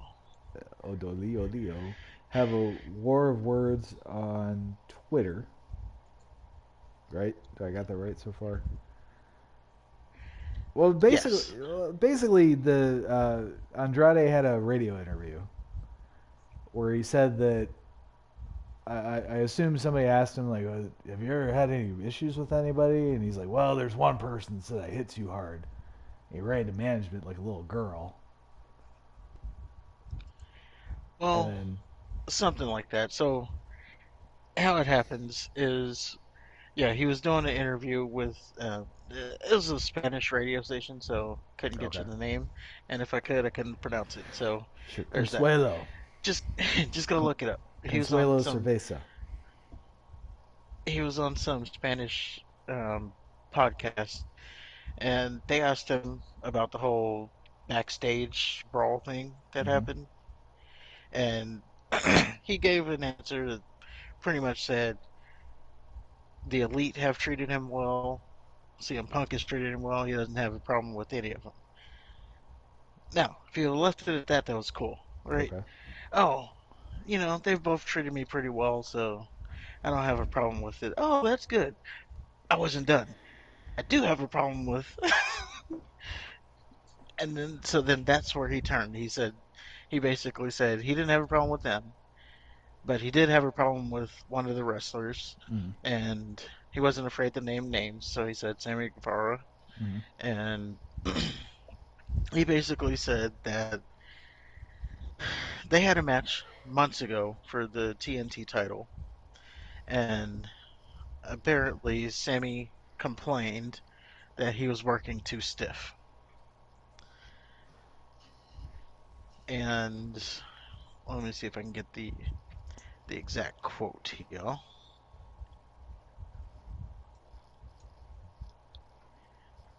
2 seconds, everybody. Hope you're enjoying. Hit that like button. So he basically said, I had an issue with him and talking about Sammy Guevara because he came to the locker room and complained that we hit him too hard. It's wrestling. Solve it in the ring. If I hit hard, hit me hard too. I learned that he came in and that he accused me like a little girl, like you Yeah. said. Yeah. After I He's learned a about little it, I spoke girl. to him.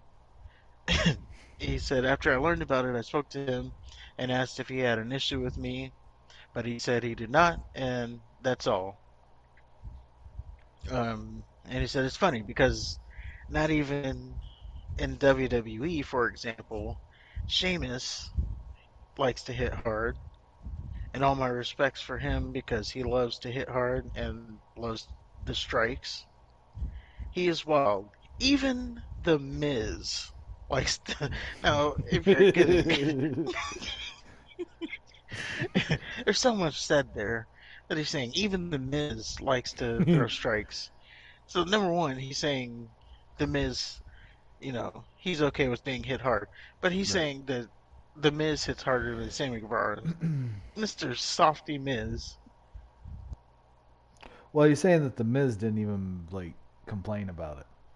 The Miz is tougher, Right, right, right. which he probably And is. they said not even John Cena. John Cena complained about me. John So if Cena. he did not complain, imagine the kid who was just starting. But there's that. Yeah.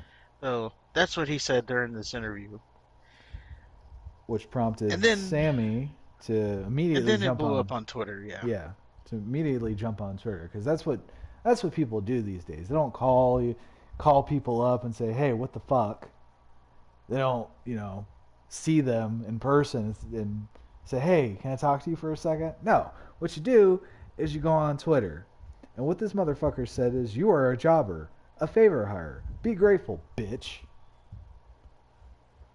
So, I don't think he took it well. Yeah. Now he said this randomly on Twitter because the interview had just like released, and Right. then that's he got word on it. So this is why we're doing it on Twitter now. And then El Diolio, he caught wind of that, and he went straight for the jugular. He said, "I said that to your face if you have a problem with me, and you said nothing." Nothing in all caps.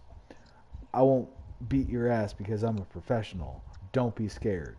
When I say something, I name names, and I'm not scared to get fired!" Exclamation point.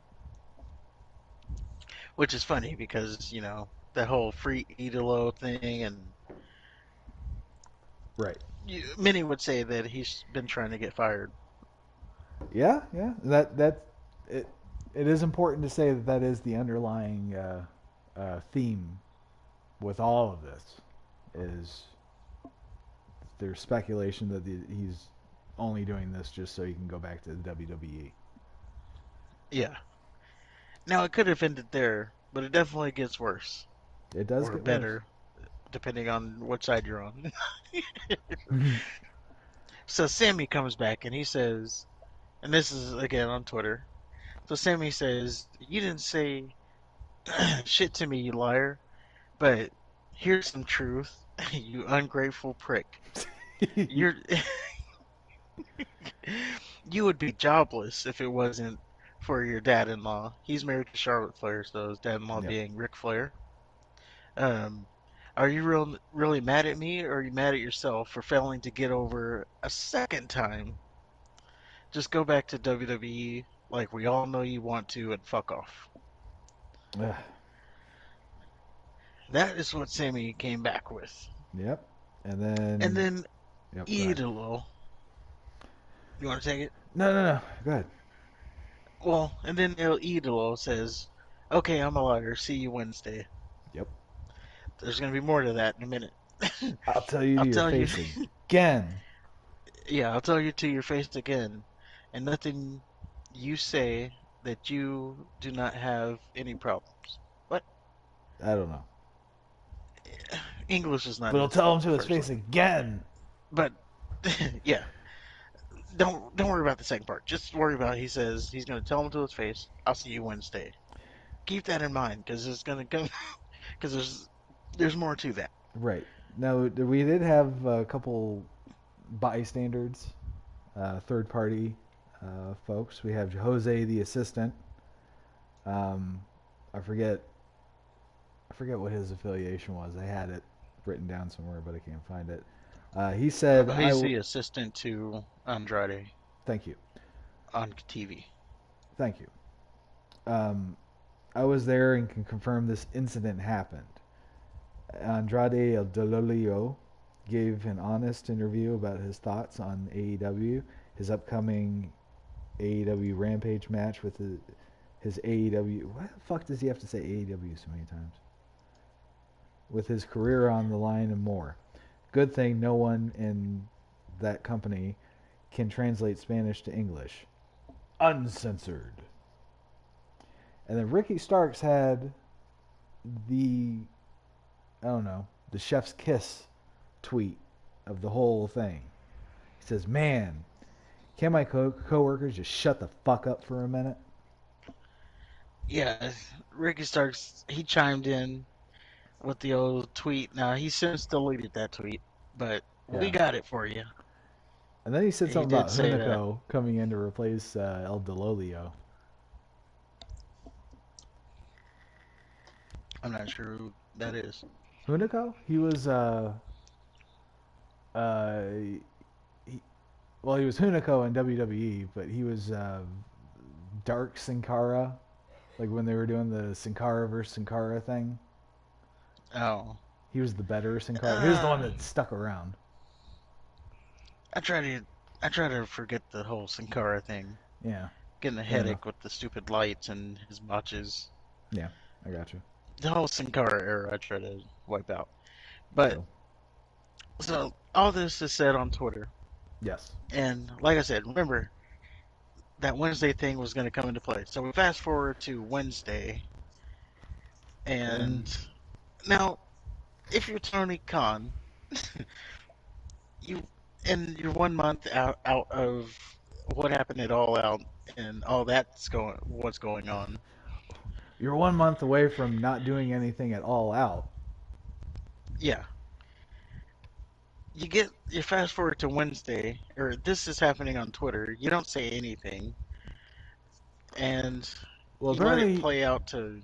apparently he did talk to them. He warned them not to fight. Now it didn't say specifically how he talked to them. Like, did he text them? Did he get them both in the same room and say, "Hey, look, motherfuckers"? Well, we know that didn't happen. But um, you know, how did he talk to him? How did he address it? How was it? You know, was it Mhm. just was it just like, "Hey, can't be, bro, you can't be hitting your other coworkers, bro." Yeah, what's going on, bro? But whatever he said, it didn't work. Yeah. Because fast forward to Wednesday, there was another backstage altercation. Apparently, from the reports, El Idolo took a swing at Sammy. Multiple swings. Don't know if he hit him or not, but he definitely took a swing. He got sent home. He did. Sammy, oddly enough, Sammy got to stay. He it then went on to main event that night on Wednesday, Dynamite, Mm-hmm. and he got the win. He did. He got the pinfall. He did. So a little bit of weirdness there in the fact that He kind of started seems a like fight Sammy and was, he got rewarded for it. yeah, kind of looks like Sammy was being favored.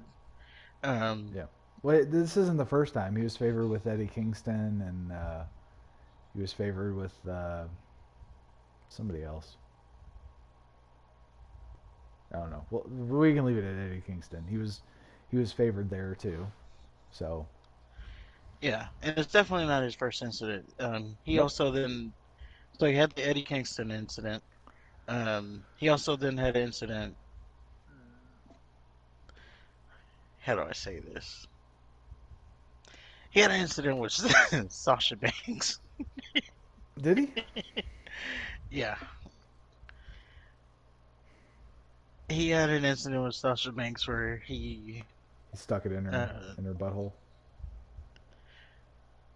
no, he Oh, didn't do that, but he did joke about doing something sticking to it that in her nature. butthole. He said he was gonna, grape her, Oh, okay. or not. Not that he will. He said he would.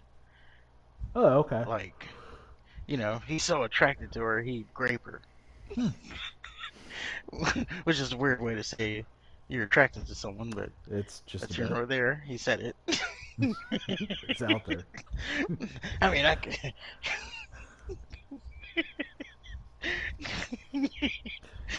yeah, it's definitely a weird way to say you've taken a liking to someone. Man, I want to be with her so much that even if she didn't want to, I'd force myself. Well, what have I been saying about AEW since we started? Their impact or the Their TNA, impact. whatever you Yeah, call. their TNA 2.0. That's what I've been saying, right? Yes. Well, I You want to have a take this. similar story. No. I want to take this opportunity to say, you know what? I was wrong. I was wrong to compare AEW and TNA because AEW is way more fucked up and dysfunctional and will implode faster than TNA ever will. Tony Khan is No, the worst person to ever be in charge of fucking anything. I wouldn't put this motherfucker in charge of a lemonade stand, let alone a wrestling company. This motherfucker is too pussified, one, to keep his wrestlers in check. He can't keep them from not fighting for 2 fucking seconds. How many fucking backstage like employee wrestler meetings did they have to fucking to iron this shit out? And they're still fighting. They still can't get along. And you know what? It trickles down from the top. Tony Khan is an incompetent. He wants to walk around and play wrestler as opposed to being a boss. So yeah, I was wrong. TNA is way better than AEW will ever be. that's funny you mentioned that. By the way, they just had a pay-per-view. Did you watch it? TNA? Yeah. Yeah, every moment of it. It was great. Yeah, they just did a pay-per-view on Friday. They probably got beat by SmackDown and they were hosting a pay-per-view. This is Bound for Glory. Yeah, Bound for Glory. Bully isn't Ray that their returned. WrestleMania? I don't know. You should know that. Slammiversary, Oh, okay. isn't it? I don't I know. don't I fucking don't know. The fact that I even know those two names are beyond me. But um, yeah, it's funny because I was gonna mention, you compare him to TNA. I don't remember TNA having this kind of backstage yeah, stuff. yeah, you're absolutely Like, right. And I was wrong. And I just want to be man enough to admit that I will never refer to AEW as TNA 2.0 ever again. They're fucking AEW. They'll fucking implode on their own. yeah, they're their own dumpster fire. Yep. But I will say that yes, there's a lot of stuff coming out backstage about their fights and this and that. It's not But even backstage. It's it's not. front stage too. Like their wrestling doesn't make any sense. They just let everybody just do whatever the fuck they want. It's not a cohesive storyline. They're basically they're just doing WWE fucking matches just without the good production value or leadership or cohesion. This Well, is I'm the saying developmental. this isn't like something that's never happened in wrestling before. No, It's just absolutely we not. have a lot more insight on it. Like, Chris Jericho fighting Goldberg, and so you got people taking swings at Vince McMahon. Right. But Like, this did stuff happens. did Chris Jericho publicly shit on Goldberg and then go backstage and start like a big locker room brawl to where Well, everybody in the fucking room got suspended? Or did Chris Jericho or did Goldberg get on Twitter and start fucking motherfucking Chris Jericho over there some was no benign? Twitter. Well, there's the internet. There was no Okay, Twitter. There was no social media. Did Goldberg get on MySpace and They didn't, but they talk about it in interviews now. So that's the same now thing. they do? But that's hindsight. They're not going to get in a fight now. The They fight might. happened. They're talking. Well, okay. Apparently, Goldberg and Bret Hart still have it out for each other. Well, I think Bret Hart still has it out for Goldberg. I don't know. I don't know if it's reciprocated. No, Goldberg said something about it. I thought he said like he's basically done. Like I've said I'm sorry. I don't know what else. I don't know what else you want me to do. If he's still pissed off, I guess that's on him. Yeah. Yeah, that's not anger on Bill's. Bill doesn't want to fuck Bret Hart up, or he doesn't have any animosity. He's just fucking done hearing him bitch. Well, there you go. I'm saying that there's just beefs. It's just a different time right now. Um, it's more public than it ever has been. This is why we hear about it so much. So Well, I don't if know where I'm going just with it, but don't do a I'm just pussy saying ass it's passive more public aggressive than. tweet. I mean, first of all, if you're gonna do something like that, you could at least tag him. But no, he wanted to do this little fucking cryptic little bullshit, and El Diolio wanted nothing to do with that. He fucking called that shit out from what it was. And guess what? He said, "I'll see you Wednesday." And guess what? He saw him He Wednesday. did. So And yeah, my two things is number one, Tony Khan should definitely take everybody's. I don't know. I don't. I wouldn't say take their phones because it's not high school, but take their Twitter's accounts, like, or any social media, and is like, ain't no one saying shit without running it through me. Like, Tony that's it. Tony Khan needs to get surgery so he can get a dick and fucking manage this Well, why company. would that make him more of a manager? You know, women can't run companies No, anyway. they can't. Then the other thing I wanted to say is Tony Khan's over here.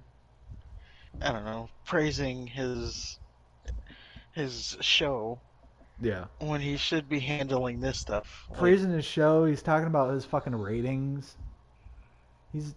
Tony Khan doesn't know what he's doing. It just goes to show, like, because all through, like, ever since WCW ended, right? There's been little companies that pop up that try to compete with WWE, and they try to be the real competitor and stuff, and they've always had like all the pieces but not the money. Well, now they have the money but none of the pieces, and it doesn't work. well, he can get the pieces. He just needs to get the pieces. Like, he needs to swallow his ego. Say, okay, I need someone who knows how to run this to run this, He won't do that and though. I'm I'm just signing the checks. Like, what kind of let's talk about in the NFL. Yeah. Outside of Jerry Jones, what owner is sitting there like making coaching decisions? None. They just sign the checks and it's like, go win us some games. You know, they hire Harbaugh, they hire Andy Reid, and they Hmm. let them do what they do. Right. That's what Tony Khan needs to do. Hire someone, let them do what they do, and you sit back and take the checks. He won't do that But though. he's, he's Jerry Jones. He wants to sit with everybody and be everybody's friend and play wrestler and sit with the media scrums. And he wants to sit right next to CM Punk and share that spotlight. Like he won't fucking do that. He won't put somebody else in charge. Yeah, so he needs to. He's a fucking waste of space. But Fuck let's him. talk about some WWE as we All need to right. move on. um, just real quick before we get into the actual review of or our thoughts on Extreme Rules, Mm-hmm. WWE has a new commentary Oh lineup. yeah. If we can run through that real quick. So on Raw, we're gonna have Kevin Patrick as the play-by-play guy, Corey Graves as the color commentary. So Byron more of a Saxton reason won't not to be, watch Raw. yeah. So Byron Saxton, he won't be on commentary anymore. Yeah, he's going to a Sad backstage news. role. And Jimmy Smith is just flat out fired, which I said it a couple weeks ago. He wasn't it. So Yeah, you did I say that. never wish for someone to get fired, but I think it was a good move. Now that he is now that he is out, and I think it was a good move. On SmackDown, we have Michael Cole and Wade Barrett. They'll do the commentary. I think How is? Samantha Irvin is doing the backstage. Yeah, I Uh huh. didn't write that down. How is Barrett as a commentator? I like him. Okay, I really liked him with the Nexus. Um, so I'm glad that he's back in some capacity. I wish he was still wrestling. Yeah, I wish he was still wrestling, but I like him as a commentator. I don't think he's like too over the top. Okay. And he doesn't have like the whiny voice like Byron Saxton. Okay. Does he And say dumb shit like Corey Graves does? probably. Okay. I don't really listen to Corey Graves, to be Ugh. honest. He has some good nuggets, Corey Graves, He but does not. Everything Corey Graves says is a fucking atrocity, and I just, ugh. I curse the people that encouraged him to speak. and then on NXT, if anybody watches it, we have Vic Joseph and King Booker I might doing actually. commentary. I watched the most recent episode. Booker T wasn't on it, but No, he'll be on the yeah, the new one. I noticed that they have a lot of tag teams, Yes, they do. and that kind of turns me off. I don't want to see nothing but fucking tag team matches. Um, well, that's so NXT has a lot of tag teams and a lot of women's matches. No, see, That's yeah, what you get that's into there. yeah, fuck that. Um, yeah. That's sad because I want to see Rick Steiner's son. Well, he's there. He's Yeah, just I don't even know what he's doing. They have I don't know when Halloween Havoc is. I haven't watched NXT in a couple weeks. yeah, I just can't do it anymore. I got you. And so Halloween Havoc is coming up, so he has a match. I suspect he'll probably be losing the title, especially with what they did at Extreme Rules. Mm-hmm. We'll get. I didn't write it down, but they showed him on camera at Extreme Rules. Don't know why they showed him other than him possibly getting called up soon, and they wanted to get him like exposure. But yeah, Booker T and Vic Joseph will do NXT on pay-per-views going forward. We have Cole and Graves, Yay, the best of and both worlds. um, yeah. So that's your changes. The I guess the main takeaway I take from it is there's no more three people commentary booths. That's It's all true, two people. which is good. Um, yeah, which is good because they're not going to be yelling over each other. The, Possibly they'll let stuff breathe. the only time that ever worked for me was WCW when they had Shivani, Heenan, and Tanay. For some reason, that just worked for me. Well, that's because Heenan, Yeah, yeah, he's good at anything. Him that's and true. Jesse Ventura, he was good too. Yeah,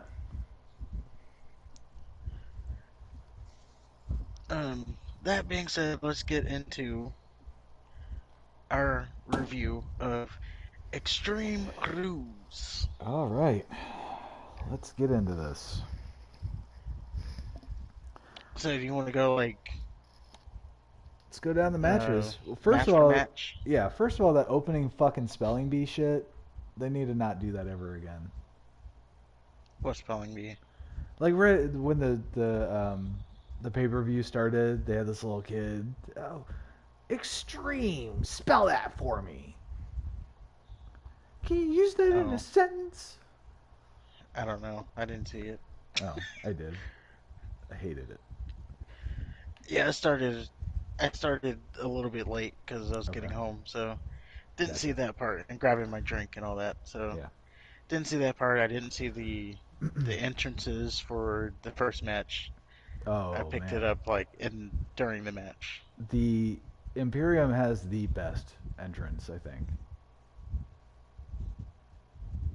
I don't know. It's very simple, but I love the fucking the lights and then the pillars and Mm, everything about the Imperium is just fucking gold to me. So yeah, I always did like their entrance. yeah, and then the hands behind the back and the the Nazi communist, you know, symbolisms and shit. I fucking love it. Yeah. So we have Imperium versus the Brutes Yeah, in a good old fashioned, and this is the name of it, by the way, so I'm not adding anything here. A good old fashioned Donnybrook match, which is basically street fight, a street extreme fight. rules Yeah, match. Yeah, with some with some wooden barrels in place. yes, and a bar Um, yeah, and a picture of Sheamus's and picture grandfather. of Sheamus. It was his grandfather. No, it was Sheamus. It's just aged. Michael Cole said it was his grandfather. I know what he said. I'm telling you what they were. They were pictures of Sheamus with filters on them. Okay. You mean to tell me that that wasn't Sheamus's grandfather? Unless his grandfather looks exactly like he does. Maybe he does. Maybe he was a Yeah, maybe it WWE does. wrestler too. Maybe. But yeah, that's our opening match, 6 man tag. I thought it was a pretty good match. The crowd was into it. It was a fun match, hard hitting. It was I much like the Clash at the Castle. I think this one stole the show. Um, all they did was beat the fuck out of each other, man. Um, I like that Imperium had the advantage. Like they were just beating the fuck out of everybody to begin with, and then when the Brutes got the advantage, and then they all three of them ganged up on Walter. Like I don't know, that just seemed kind of special because you don't see Walter in a vulnerable position that often. So when you just see him get his ass beat, yeah. I don't know. I Yeah, it's like, oh, he's finally, yeah, not in an advantage state. right. I wish I wish they would have won. I'll be honest. Um, I noticed that they pinned Vinci just to make sure that Walter was protected because he got razor's edged through the announce table. Yeah, and I think they did that to kind of build, because the story of it all is Sheamus winning the Intercontinental title Yeah. for the first time in his career. Where they do that, I don't know. Probably WrestleMania. I don't know if they can. They definitely can't keep this feud going that long. So I don't know how they circle back to it, or maybe they just have to do it at like Royal Rumble or something, um, just to get Sheamus the title. But that's the story here: Mm. Sheamus overcoming Walter and winning the Intercontinental title. Okay. Um, so that's I think that's why they did the Brawling Brutes winning here. Well, I Um, mean, then they had to win because they are the good guys, quote unquote. But yeah, uh, I don't know how much more Sheamus's chest can take wrestling Walter, man. it's definitely a it's definitely a fight. And I was watching that and Sheamus getting the shit chopped out of him Oh and my God!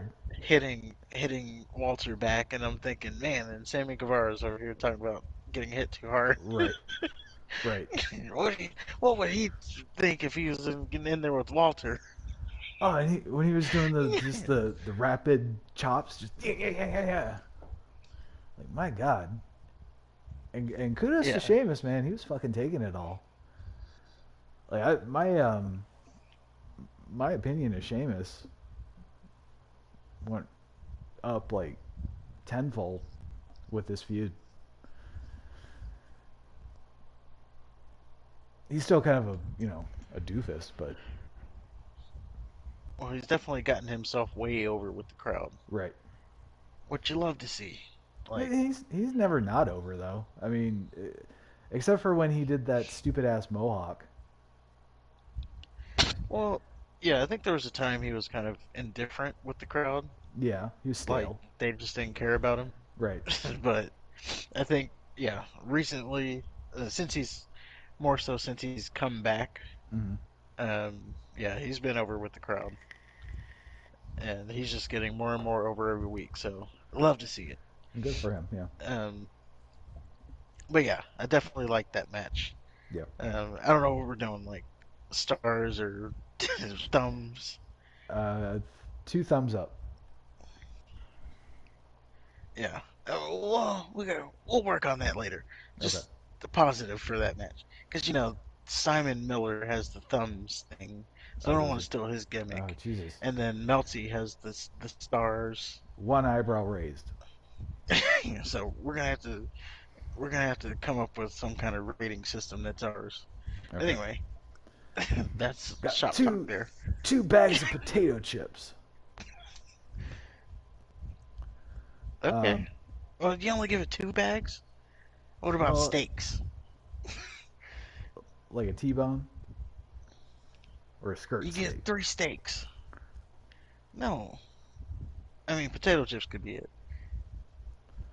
I don't know. Oh, we'll get back to it. Okay. Anyway, Um, chat, what do you think our rating system should be? Let us know yeah. in the comments below. So real quick, the Miz segments, like fuck the Miz, seriously. Fuck Dexter Lumis, and fuck the Philadelphia Phillies mascot. Those segments were, I don't know, they It's were getting stupid. old. It's the same fucking shit. Like Miz says dumb shit. Dexter Lumis comes in like a rapist and chokes him out, and presumably has his way with him when the camera cuts out. And it's just, eh. We do need some explanation at why the Miz, why is he targeting the Miz? Like, we haven't got Nobody that yet. asked him. They just watch. They just watch the Miz get violated. They just Yeah, watch as Dexter Lumis sticks his pinky up the Miz's butthole each and every week. and it's always we don't mention him. Number 2, where's Tommaso Ciampa? Because Oh yeah. he's been the Miz's lackey for weeks. He hasn't, but for the last 2 weeks, he hasn't even been around with the Miz. I wonder if So he lives where's in Ciampa? Florida. Oh, that could be it. Um, but if it's not like real life, where is he in this Right. whole storyline? Maybe they've broken him away from the Miz, which would be good. Um, and yeah, let's get Dexter Lumis in the ring, away from him. Where are we going with this? Right. Like, Dexter Lumis hasn't wrestled a match Nope. um, It doesn't at even look like all. he's going to wrestle a match. He's just content with stalking the Miz and buttholing him. Yeah, it's just like supposed to be our end of time comic relief I to don't take know. place of the 24/7 title. But it's not Like, funny. we need to do something with this and get him away from the Miz. Yes. do get the blow off and then let's get away from the Miz because yeah, I don't Yeah. know. The less Miz I see, the better. Agreed. Unless he has Maurice with him, No, no, that even Maurice. that's when well she makes the whole thing interesting, Okay. and not even for what you would think. She just makes the Miz. She just makes the Miz act more tolerable. Like I don't know. Okay. Um, So next up we have Liv Morgan versus Ronda Rousey. oh God, Yeah. Liv Morgan versus Ronda Rousey. I did not like this match at all. No. Um, now I will say, match wise, the right person won. I guess. Um, of course, Ronda Rousey was going to win. I guess. Um, Well, but of course. I thought, honestly, with the way they've been booking Liv, I thought she was gonna win. oh, But And well, I thought there might have been a chance that she was going to win, but Yeah, we're getting into WrestleMania season here. Of sure. course, Ronda Rousey's getting the title back Mm, because she, she needs to, do whatever for that WrestleMania season. whatever. Um, I didn't understand the ending of this match. What Was the fuck was Liv smiling at? I don't know. I think You're losing, you're getting choked out, you're about to lose your title that you've worked so hard to get, and you're over here smiling that you're a loser. yeah. And then she smiled Like, when Ronda was standing over her talking shit. Just yeah, smiling. like, what are you smiling about? Like, I didn't get what they were going for there. I think they were trying to like she embraced the pain. I don't know. Like, she's happy that she proved to herself that she can lose. Yeah, I guess. She can Well, put up a fight before she gets beat. yeah, this match was awful. Like from the second that Ronda came out with her fucking stupid pink gi, um, I knew kind of what we were in store for. Um, Ronda's slow. She's uncoordinated. She can't fucking wrestle. Liv Morgan can't wrestle either. Why any of them were in a competitive match on a pay per view is beyond me. I guess I kind of get it with Ronda because at least like her name will bring a dollar in. But Mm, Liv Morgan, no. I don't know why this bitch uses fucking weapons because every time she uses a weapon, she just gets her ass kicked by an unarmed Ronda Rousey. Every fucking time. She did that in SmackDown. She drugged the bat to interrupt with Ronda Rousey, who just had a match. Just had a right. match. She charges Ronda with this fucking baseball bat, and Ronda just kicks her in the stomach like she didn't have a baseball bat. And she did that again in this match. It's like, why? Why? Um, the chair swings and the the the the baseball bat swings where they're just like softly hitting each other in the ass. What the fuck is that? Yeah, it was bad. I think it really got thrown off when they botched that chair spot. Well, they didn't really botch it. The chair fell because that's what chairs do. But Yeah. I think from that point on, they were like, I don't know what to do. And then the the ending was kind of anticlimactic with Ronda catching her in the choke. That didn't even look like a finish. Like I don't. There was no build up to it. She just like Yeah, caught her in the choke. I guess that's like a realistic what would happen, but I you know, suppose. it's wrestling. You're supposed to Right. like Put some point to the panache crowd, let on them it. know And that the end is coming. she You're could have twirled her finger entertaining. around. Yeah, it's supposed to be entertaining, not Right. MMA. Well, yeah. Ronda fucking sucks. I don't. I don't understand. I don't understand what anybody sees in her. And you can tell, like, as soon as she won, fans weren't happy about it. They were booing her. That's why she was like, "This isn't for you. It's for me." Yeah, she did say that visibly to the camera. Yeah. And then she was calling Liv. What did she say? Laugh about, or she told Liv Morgan, "Watch this, bitch." Yeah. So she was I don't getting know. mixed reaction. Everything Um, about her just offends me. The fact that she's on my TV screen. If she's get not her getting off. kicked in the head by Holly Holm, I don't want to see her. You know? Yeah, and yeah. Next up, we have Karrion Kross and Drew McIntyre in a. Oh, that match was a Extreme Rules match, if you cared. Um, Oh yeah. this next match coming up, we have Drew McIntyre, Karrion Kross in a strap match. Yep. Um, This I depressed think. me. Um, I'm sorry, I interrupted you. Go ahead. I was gonna say, I think the match, the right person definitely won. This was essentially Karrion Kross's Debut. debut, Yeah. re-debut. So he had to have won this match. Um, Match wise, I didn't really know what to think about it. It was like so slow Mm-hmm. paced. Um, it I was not into it, but at the same time, I was into the fact that they were like beating the shit out of each other with the strap. Yeah. Well, Like I was watching in awe, I guess I would say. first of all, I was bummed out when Kross was coming to the ring. Um, Not because of anything Kross was doing or anything of the match in general. It's just I realized that that was the only thing I was looking forward to, and it was already over. Um, I don't understand why the fuck Drew McIntyre can't do something with that goddamn mustache. That fucking mustache that just juts out of his fucking upper lip like a, I don't know, something that shouldn't be jutting out of your upper lip.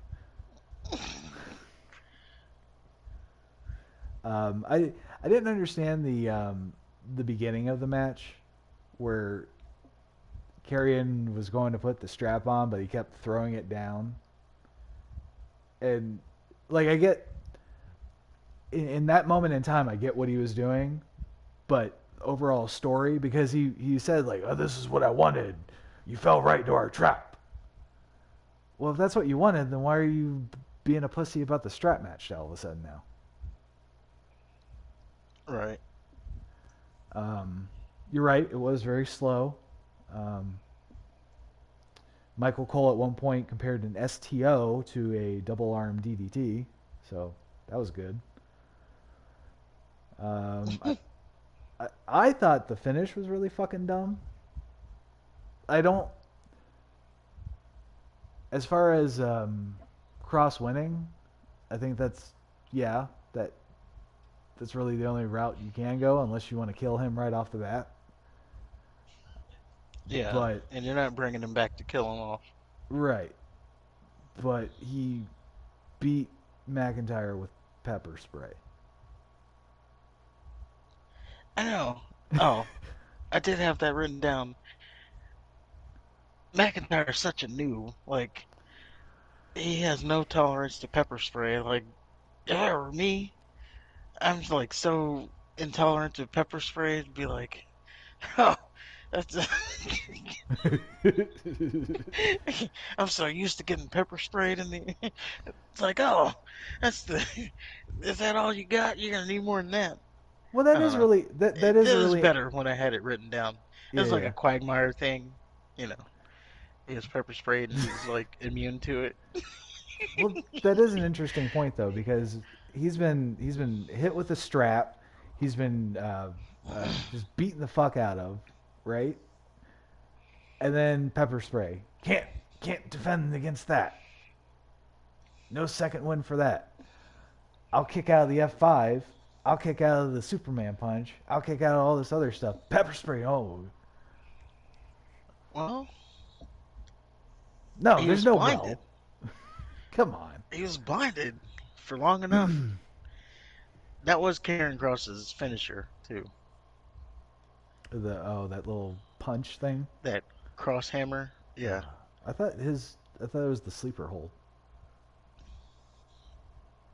that is one too. Yeah. Okay. So he's got a little baby punch as a finisher. Well, it's a forearm to the base of the neck. Oh. Oh, okay. But yeah, It just looks so bad. he has that, which is also, by the way, Will Ospreay uses that move too. By the way, Oh, does but he? you know, yeah, he does it a little bit differently, but they're pretty much basically both an elbow to the back of the head. But yeah, Cross also uses the cross jacket as a Okay. finisher, that sleeper hold. Yeah, which So is really that's just like, refreshing to see somebody use a fucking sleeper hold. yeah, If only they would do where they raise the arm 3 times. I wish they'd hmm bring that back. they should bring that back. But yeah, that's all I have with Kross and McIntyre. It's okay match. I mean, I think the Donnybrook really stole most of the momentum from the show. It was a really Yeah, good because the match. crowd was like pretty much out of it after that. Well, that and they just saw Ronda Rousey and Liv Morgan suck it up. So Oh yeah, Rousey and Liv one bag of chips. oh yeah, right. Um, Cross to McIntyre, I would say three, 3 bags of chips. like right in the middle. It wasn't good. It Well, wasn't like terrible. so what's great? How many bags of chips is great? Like five? I don't know, five chips, 5 bags of Chips? chips. So we're just replacing stars with chips.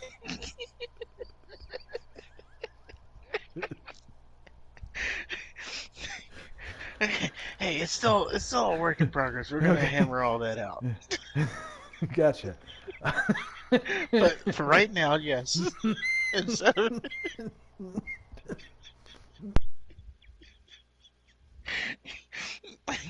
for this moment Okay. today, we're just replacing the stars with chips. Gotcha. Um, so let's say the first match was 4.5 stars or 4.5 chips. Um, can I give 0 chips? Is zero an option? I Half guess a it's our half a rules. chip. Let's do half a chip for Liv and Rousey. Uh, what'd you say? 3 chips? Yeah, I gave it like middle. I'll say yeah, 3 chips is good. Yeah.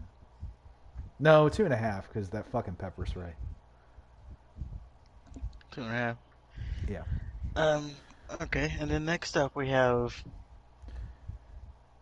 Bayley versus Bianca Belair for the Raw Women's Championship. Mm. Ugh. I I was okay with the match overall. Well, this was There definitely the wasn't. better of the 2 women's matches by Yeah, far. yeah. The crowd was more into this match, which also adds to it. Um, I didn't like the outcome. Mm-hmm. I think so. Bayley's group, they just debuted at SummerSlam, Right. and they've just been racking up so many losses. I think that they should have. I don't know. They're losing credibility because of how much they've been losing. I think they really Bayley mainly needed this win to make her group legitimate. Right. Well, don't they Now have that the they tag didn't team win, belts? they do have the tag team belts, but they lost the tag team tournament initially, and then they won the titles like a week later. And then the next few weeks on Raw, they've been losing singles matches. So we've just been seeing the group take pin after pin after pin, Right. um, which has kind of derailed their momentum, I would say. And you don't take, they're supposed to be taking control of the WWE, and you can't take them serious because what are they taking control of? All the losses. Well, So I didn't like the outcome, but yeah. I was okay with the match itself. Well, you're a lot more forgiving than I am. Um, I've for some reason I wrote Nikita Lyons looks like a tranny. Um, Care to get canceled again? What's wrong with that? no, she's. I'm just saying that's what she looks like. I didn't say there's anything right or wrong with it. While we're on that, the one man Undertaker show, like, really disappoints me that he's doing that shit. Oh, well, It's that's like that's what it's he's like the known day for. after he retires, he's just like, oh fuck kayfabe. I'm not the Pretty Undertaker much. anymore. I'm He Mark. did that he's at the Hall of Fame speech. He did that, Yeah, I didn't even watch coming out with his headset, Tony Robbins headset, it. because he's about to. It's like, what is this guy about to do? um, I noticed that the Bianca Belair couldn't lift the fucking ladders,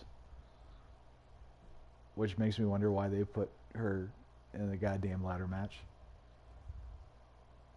Um, it was okay. I mean, the finish, yeah, I Bayley should have won. The fact that she got beat by hair, much like the pepper spray thing in the match before, it's just like she's whipping her with this hair. Like it'd be one thing if, because like in old martial arts movies, like there'd be like a Chinese dude with a big long ponytail, but he'd have like a diamond or something at the end of it. So like if she Hmm. had something that would actually be a weapon, but she's just fucking whipping her with her hair. Now I don't know the difference between between you know white people's hair and black people's hair, but I would think that it would still not be hard enough to be used as a fucking club. uh, She might as well I have just don't. I stabbed her don't in the think we throat should with get it. into that Okay, right fair now. enough. Uh, There's a lot of breakdown there that I don't know. It's not for this channel.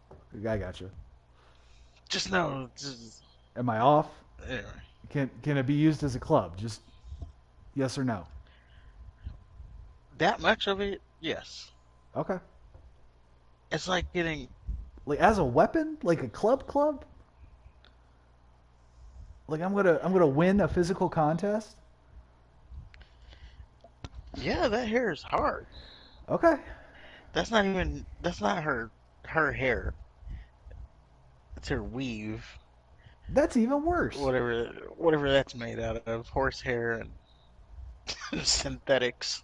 Okay. So yeah, that shit's Okay. hard. All right, then that's my ignorance on that.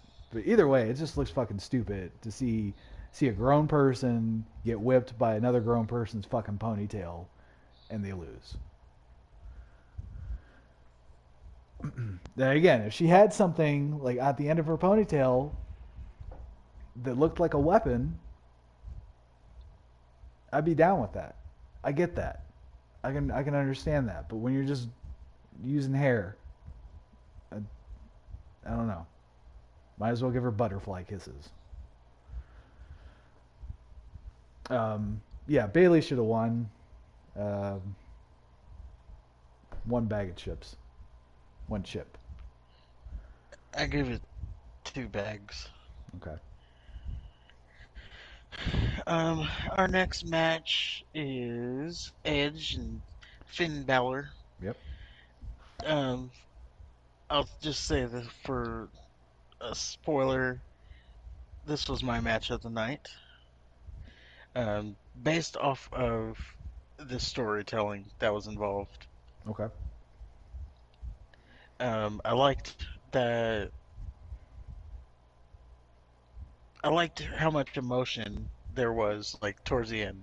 Like first, Edge gets handcuffed to the ropes, Mm-hmm. and you're like, okay, well, this is gonna be the end of the match. He's just gonna get the shit beat out of him. He's gonna have to quit. And then they get him free, and um,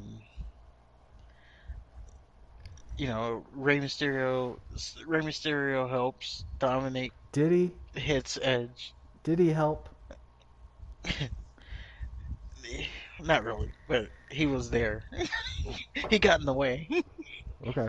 He took some of the punishment away from Edge. We'll just Okay. say. Um, Briefly.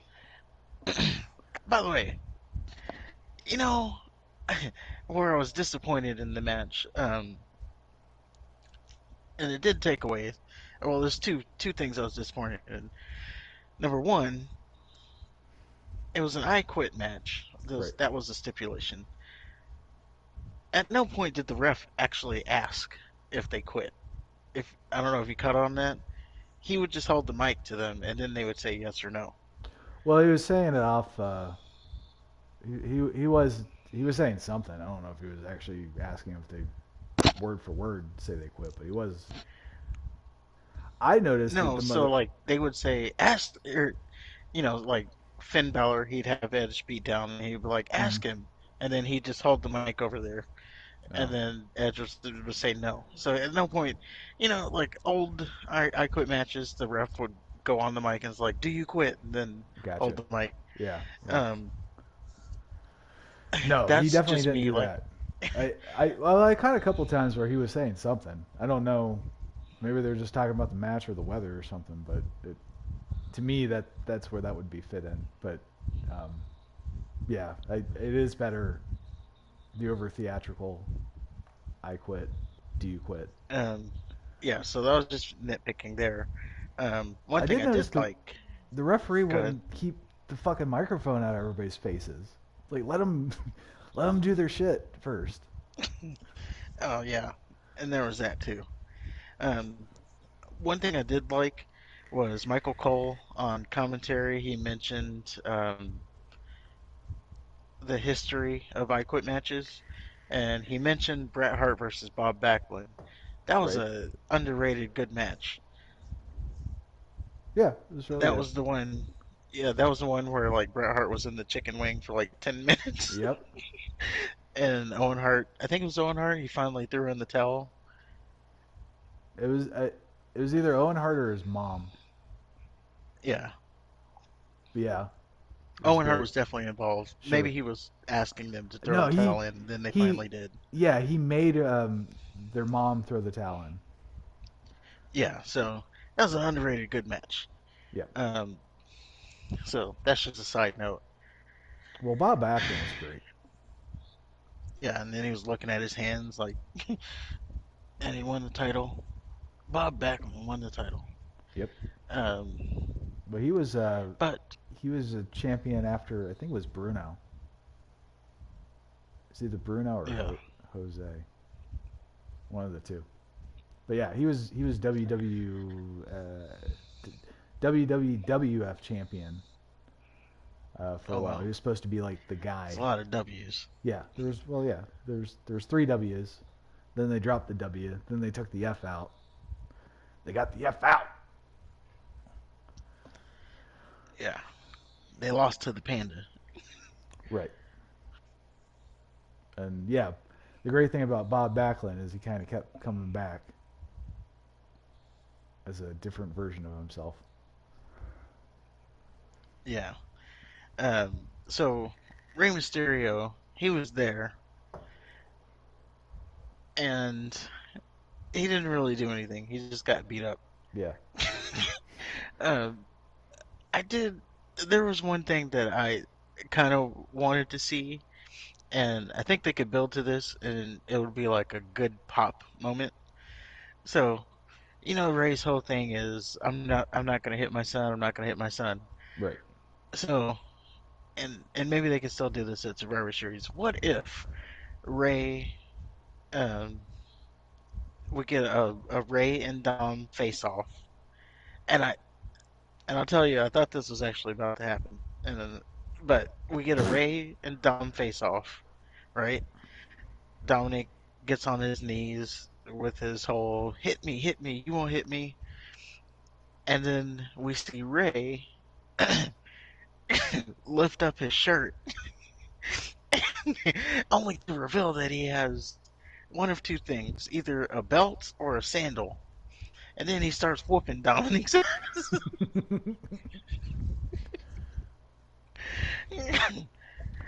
So Because you in thought the at some point this evening that Rey Mysterio and Dominic were going to face each other, and then Rey Mysterio was going to pull out a belt and start whipping Dominic.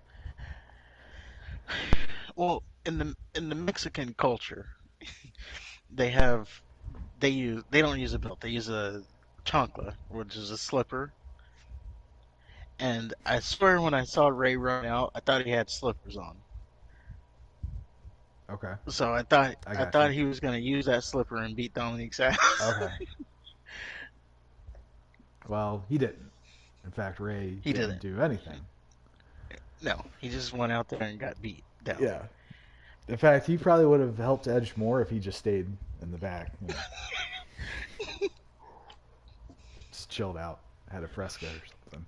That's what I said. He took some of the damage off of Edge. Um, Um, go ahead. Go ahead. I was just Uh, gonna move forward. yeah, I was too. So go ahead. Well, I was just gonna say, fast forwarding a little bit. Um, the very end of the match, we see Beth Phoenix. She comes out to help Edge, her husband. She has face off with Rhea Ripley, and I liked that moment. She gave Ripley a spear. The crowd was going wild. Um, and then she gets the key. She uncuffs Edge, who was cuffed to the ring. I don't know if I pointed that out. I believe you did.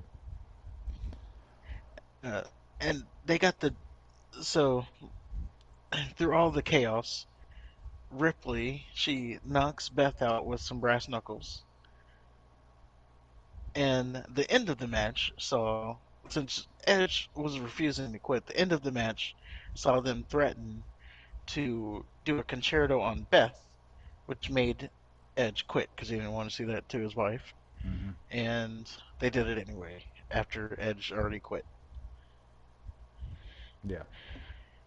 So Edge looks Which, like the biggest pussy in the fucking world. why? Because he wanted to save his wife?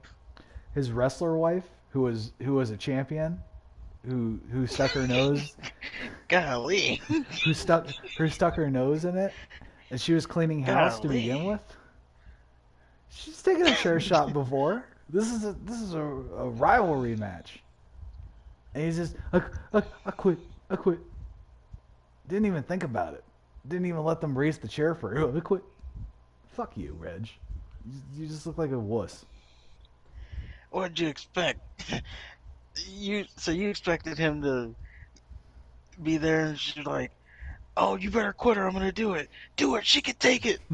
Yes.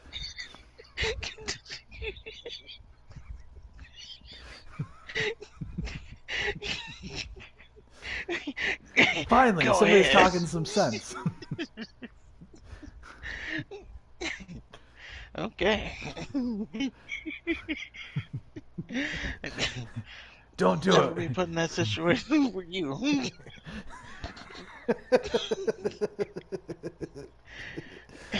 We're gonna hit her, Give Edge. me all your Go ahead, she can take it. Wait, what?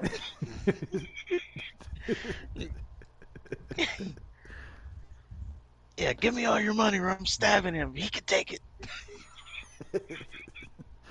Well, if just don't win a championship and you know beat up everybody in the ring first. Okay. Well, I liked the ending, and I thought it was good. It's gonna Yeah. give that whole group some more heat, which they need. No, If they that don't. doesn't make them, that should make them the biggest like heel faction Uh, in WWE right now. At least uh, on Raw, which is good. So I give it 5 chips. no. No, well, I give it 4 chips. I can't give it 5 chips. I can't just hand out chips willy nilly. I give it 4 chips, I mean, it'll take 2 chips, I guess. and I give it the badge of match of the night. It's definitely not the match of the night. Not for you. No, objectively, not the match of the night. Um, yeah, fuck that shit, man. Edge looks like a fucking pussy. And I'm tired of seeing the fucking insane clown posse and little tiny Irish guy with fucking Damian Priest. Like anything that helps them. No, fuck that. This is one bag of chips. Okay. Um, our main event of the evening. And now, the main event of the evening. The fight pit between Yeah. Seth Rollins and Matt Pringles Cannon, his short Riddle. And uh, I, I didn't really have any notes on this match. I didn't think the match was. I thought it was kind of. I would almost say it was underwhelming. It was. Um, it was merely as good as, or it was like, I don't know, just a basic cage match. There wasn't nothing spectacular. There Nope. was nothing over the top. There was no Nope. bleeding, of course. Of course. God forbid There wasn't, you have a cage fight and somebody yeah, bleeds. yeah. It wasn't over the top, aggressive. It was almost like, and and to be true, it was almost as if like you forgot about it as soon as the match was over. I sure should did. So You know yeah, what? There was a point in time where I zoned out. Um, to me, this was just like the Ronda Rousey Liv Morgan match, just with dudes. Like, yeah, I don't think it was good. yeah, they were just there. They Riddle got his ass whooped. Then Rollins got his ass whooped. There was a nice little exchange where uh, Rollins did the pedigree to Riddle on that little platform, and for some reason Daniel Cormier can't count while they're on the platform. Oh yeah, because Which those are rules. which is like, why let them get up there in the first place then? He But was telling them to get down. yeah, but he could have stopped him. He was manhandling him earlier. Did you see Cormier? He's definitely retired. There's no way he was Yeah, climbing that that's fence. true. He's I said it. I said it to myself. He couldn't even get up there if he wanted to. yeah, Like he's definitely not trying to make weight anymore. yeah. He looks like he's Daniel Cormier's. I mean, Um, golly, those it's like he had to lay on the bed to squeeze into his clothes. He was like, lay on the bed to get him buttoned. Anyway, it's sad too that's because he's never been a body guy, so yeah. But now he's just like but he's enjoying his retirement. We'll say. yes, and a couple donuts. So there was a a spot where he did the pedigree to Riddle on the that platform, and he's telling DC to count. He's like, "Count, or I'll come down there. I'll choke you out." I thought that was funny. Yeah, I did like that. Riddle had the worst senton bomb I've ever fucking seen in my life. Like, I don't think Oh, he didn't. It's like he fell off the cage. it was awkward. He It got was like no spring in it. right. He just fell. Like, even Liv Morgan could do a better senton bomb.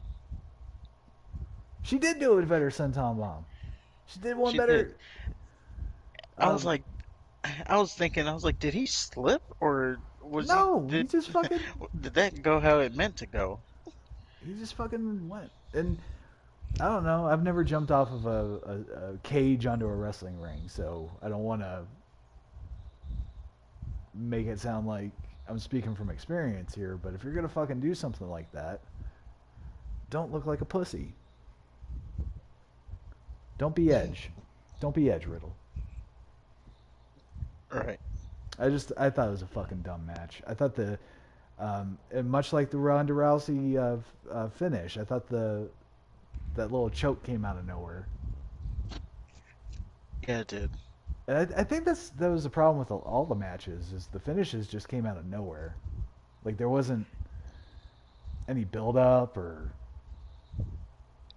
Yeah, you didn't know it was the end.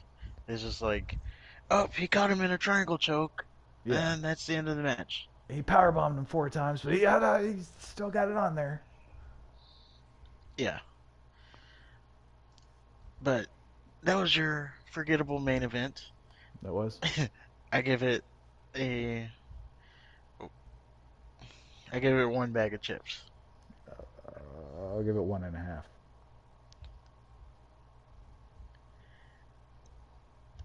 Now, post match, we see the graphic come up, or Riddle. Yep. Post match, Riddle goes to entrance ramp. We see the graphic come up that says, the whole this is the end of the show, and Yeah, I was really disappointed. I'm like, wait a minute. yeah, and like you can feel people getting ready to riot, Yeah, and then all of a sudden the lights go out, yeah. and the Firefly, everybody's has their cell phones out with the lights, and then you hear Which is the over the coolest thing. PA, Have you ever seen that in person? Like the fire? no, Oh my god, that is like it doesn't look. Seeing it on TV doesn't do it justice. Like I went to a concert a couple of months ago and they did that with the fucking phones, the Firefly shit, yeah, and it is hmm so cool looking. It is just I can see why they encourage it because it's just the visual is just amazing.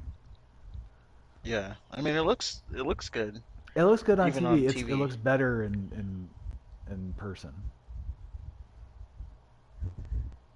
So yeah, the Fireflies come out, and then you hear over the PA system, you hear someone say, "He's got the whole world," Yep.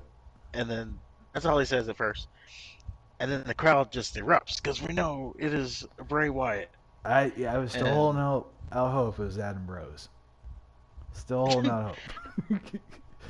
you were still on the hope. So yeah, we get Bray singing, "He's got the whole world in his hands," blasting over the PA system. Yep. Um, and then so it goes to the crowd. Yeah. In one Just corner of the crowd, we see a buzzard or all the we see all the Firefly Funhouse characters. So we see yeah, Mercy the Buzzard, and then we see no, dang it, what is it? Mercy the Buzzard? I I think it's don't Mercy know. the Buzzard. It was We see stupid Mercy though. the Buzzard, and then we see yeah, yeah, that's right. We see Mercy the Buzzard, and then the lights go back black. These are people like in full Halloween costumes, if you can imagine. Yeah. We see Mercy the Buzzard, the light goes black. The lights come back on, and then we see Waylon. Uh, the Just next wailing. Firefly. Yeah, and then the lights go back out, and then the lights come back on, and we see Huskus the pig, Yeah. and then the lights go back out. The lights come back on. We see Ramblin' Rabbit. You get the point. Then we see Yeah. Abby the witch. Then there was something on the commentary table. I didn't know what the hell that was. Looked like a sheep's mask maybe. Oh, yeah, with the lighting, I couldn't tell what the hell it was. Yeah. I'm just guessing.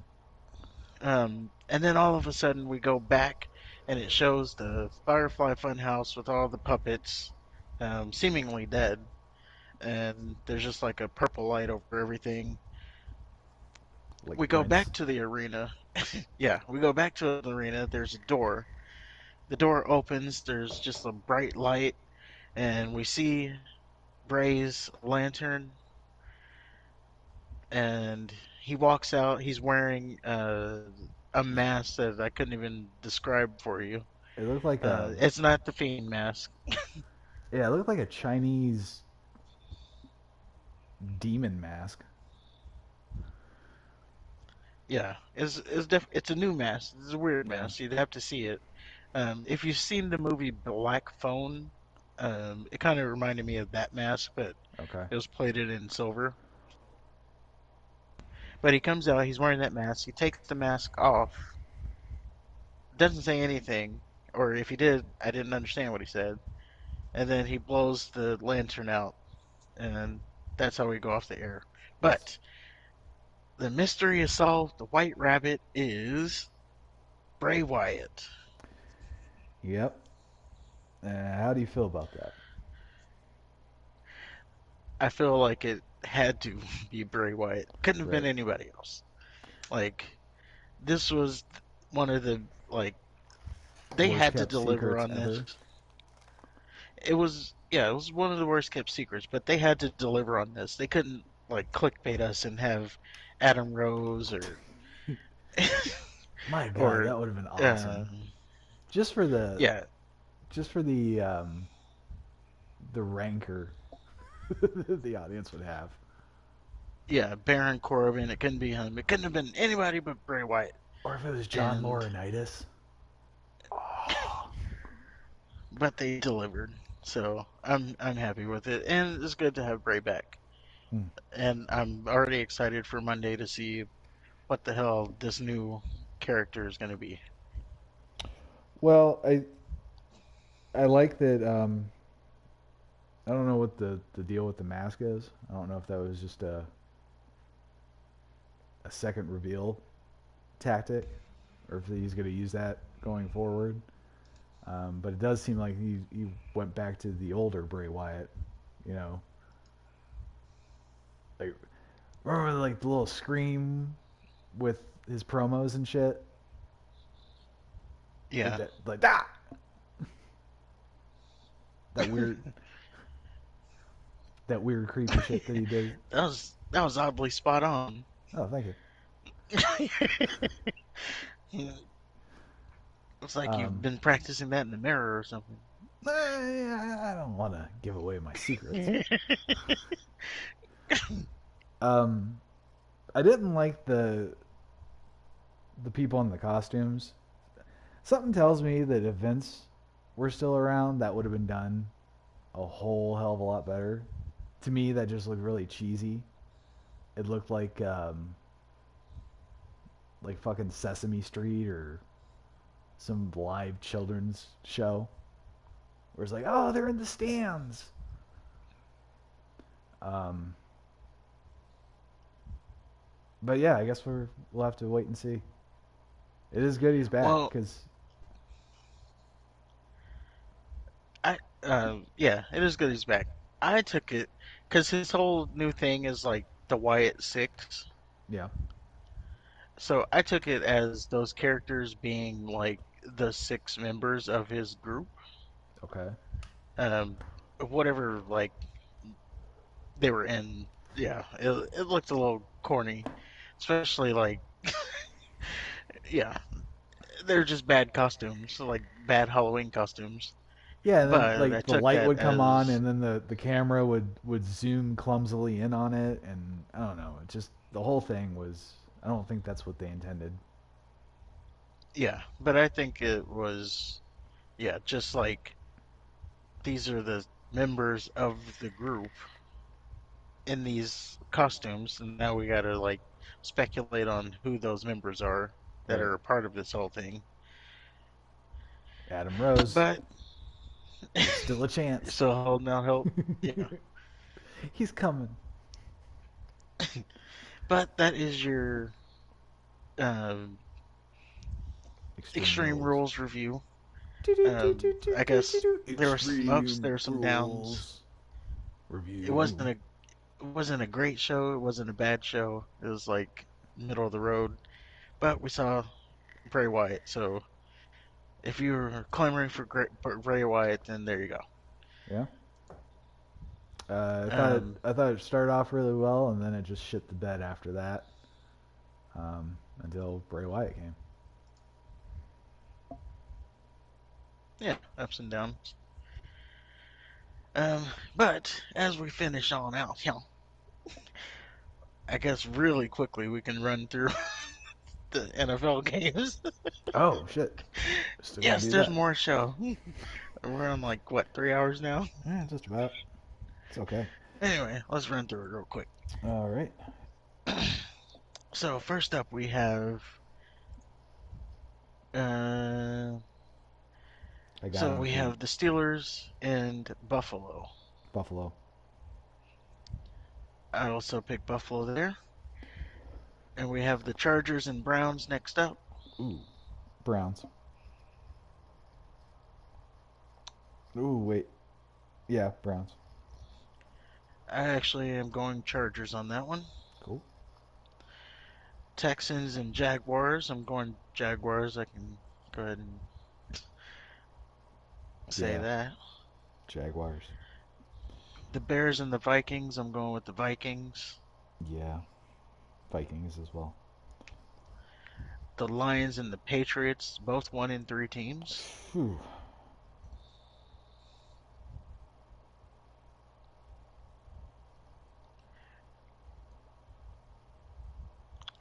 I'm gonna pick the Patriots.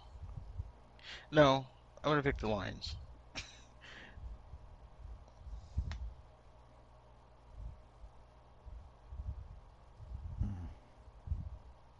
Yeah, I'll pick the Lions because they're on their third string quarterback, aren't they? Who, the Patriots? Yeah. I don't know if they're on third string, but they're definitely not Yeah. on their first string. So Yeah. there's that. Um, and then we have Seattle versus the Saints. Jesus. Seattle. Seattle's 2-2. I also go with Seattle here. Um, the Saints have Andy Dalton starting, so Yeah. yeah, that should tell you everything you need to know about that game. The Dolphins versus the Jets. I don't think Tua is going to be starting, and with that, I'm going to go with the Jets.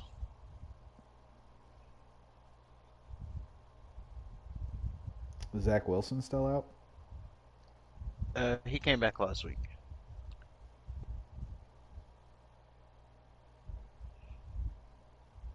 Yeah. Jets.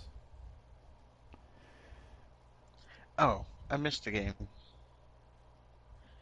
Um, the Giants versus the Packers. That's the first game of the day, and I'm going Packers. This is in London, if it makes a difference for you. It doesn't. Packers. All right, Falcons and the Buccaneers. I'm going Buccaneers. Yeah. Brady's hurt and both both his shoulder and his heart. But I still think He's broken. I still think he can beat a Falcon. All right, so we have Tennessee and the Washington Commanders. Tennessee. Tennessee, I agree. 49ers and the Panthers. 49ers. I agree. Eagles, the only undefeated team, the Eagles versus the Cardinals. I think the Eagles stay undefeated. Same. The Cowboys and the Rams. Cowboys 3-1, Rams are 2-2. They're in Los Angeles.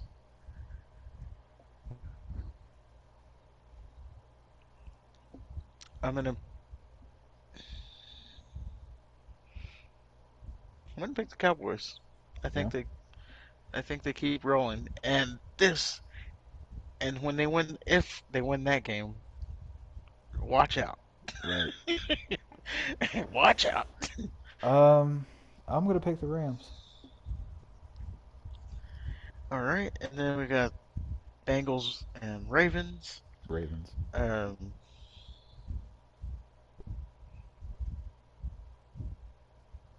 I'm gonna go Bengals. Okay. And our final game of the evening, or of the week, the Raiders versus the Chiefs. Chiefs. And I'm going Chiefs, of course. Yep.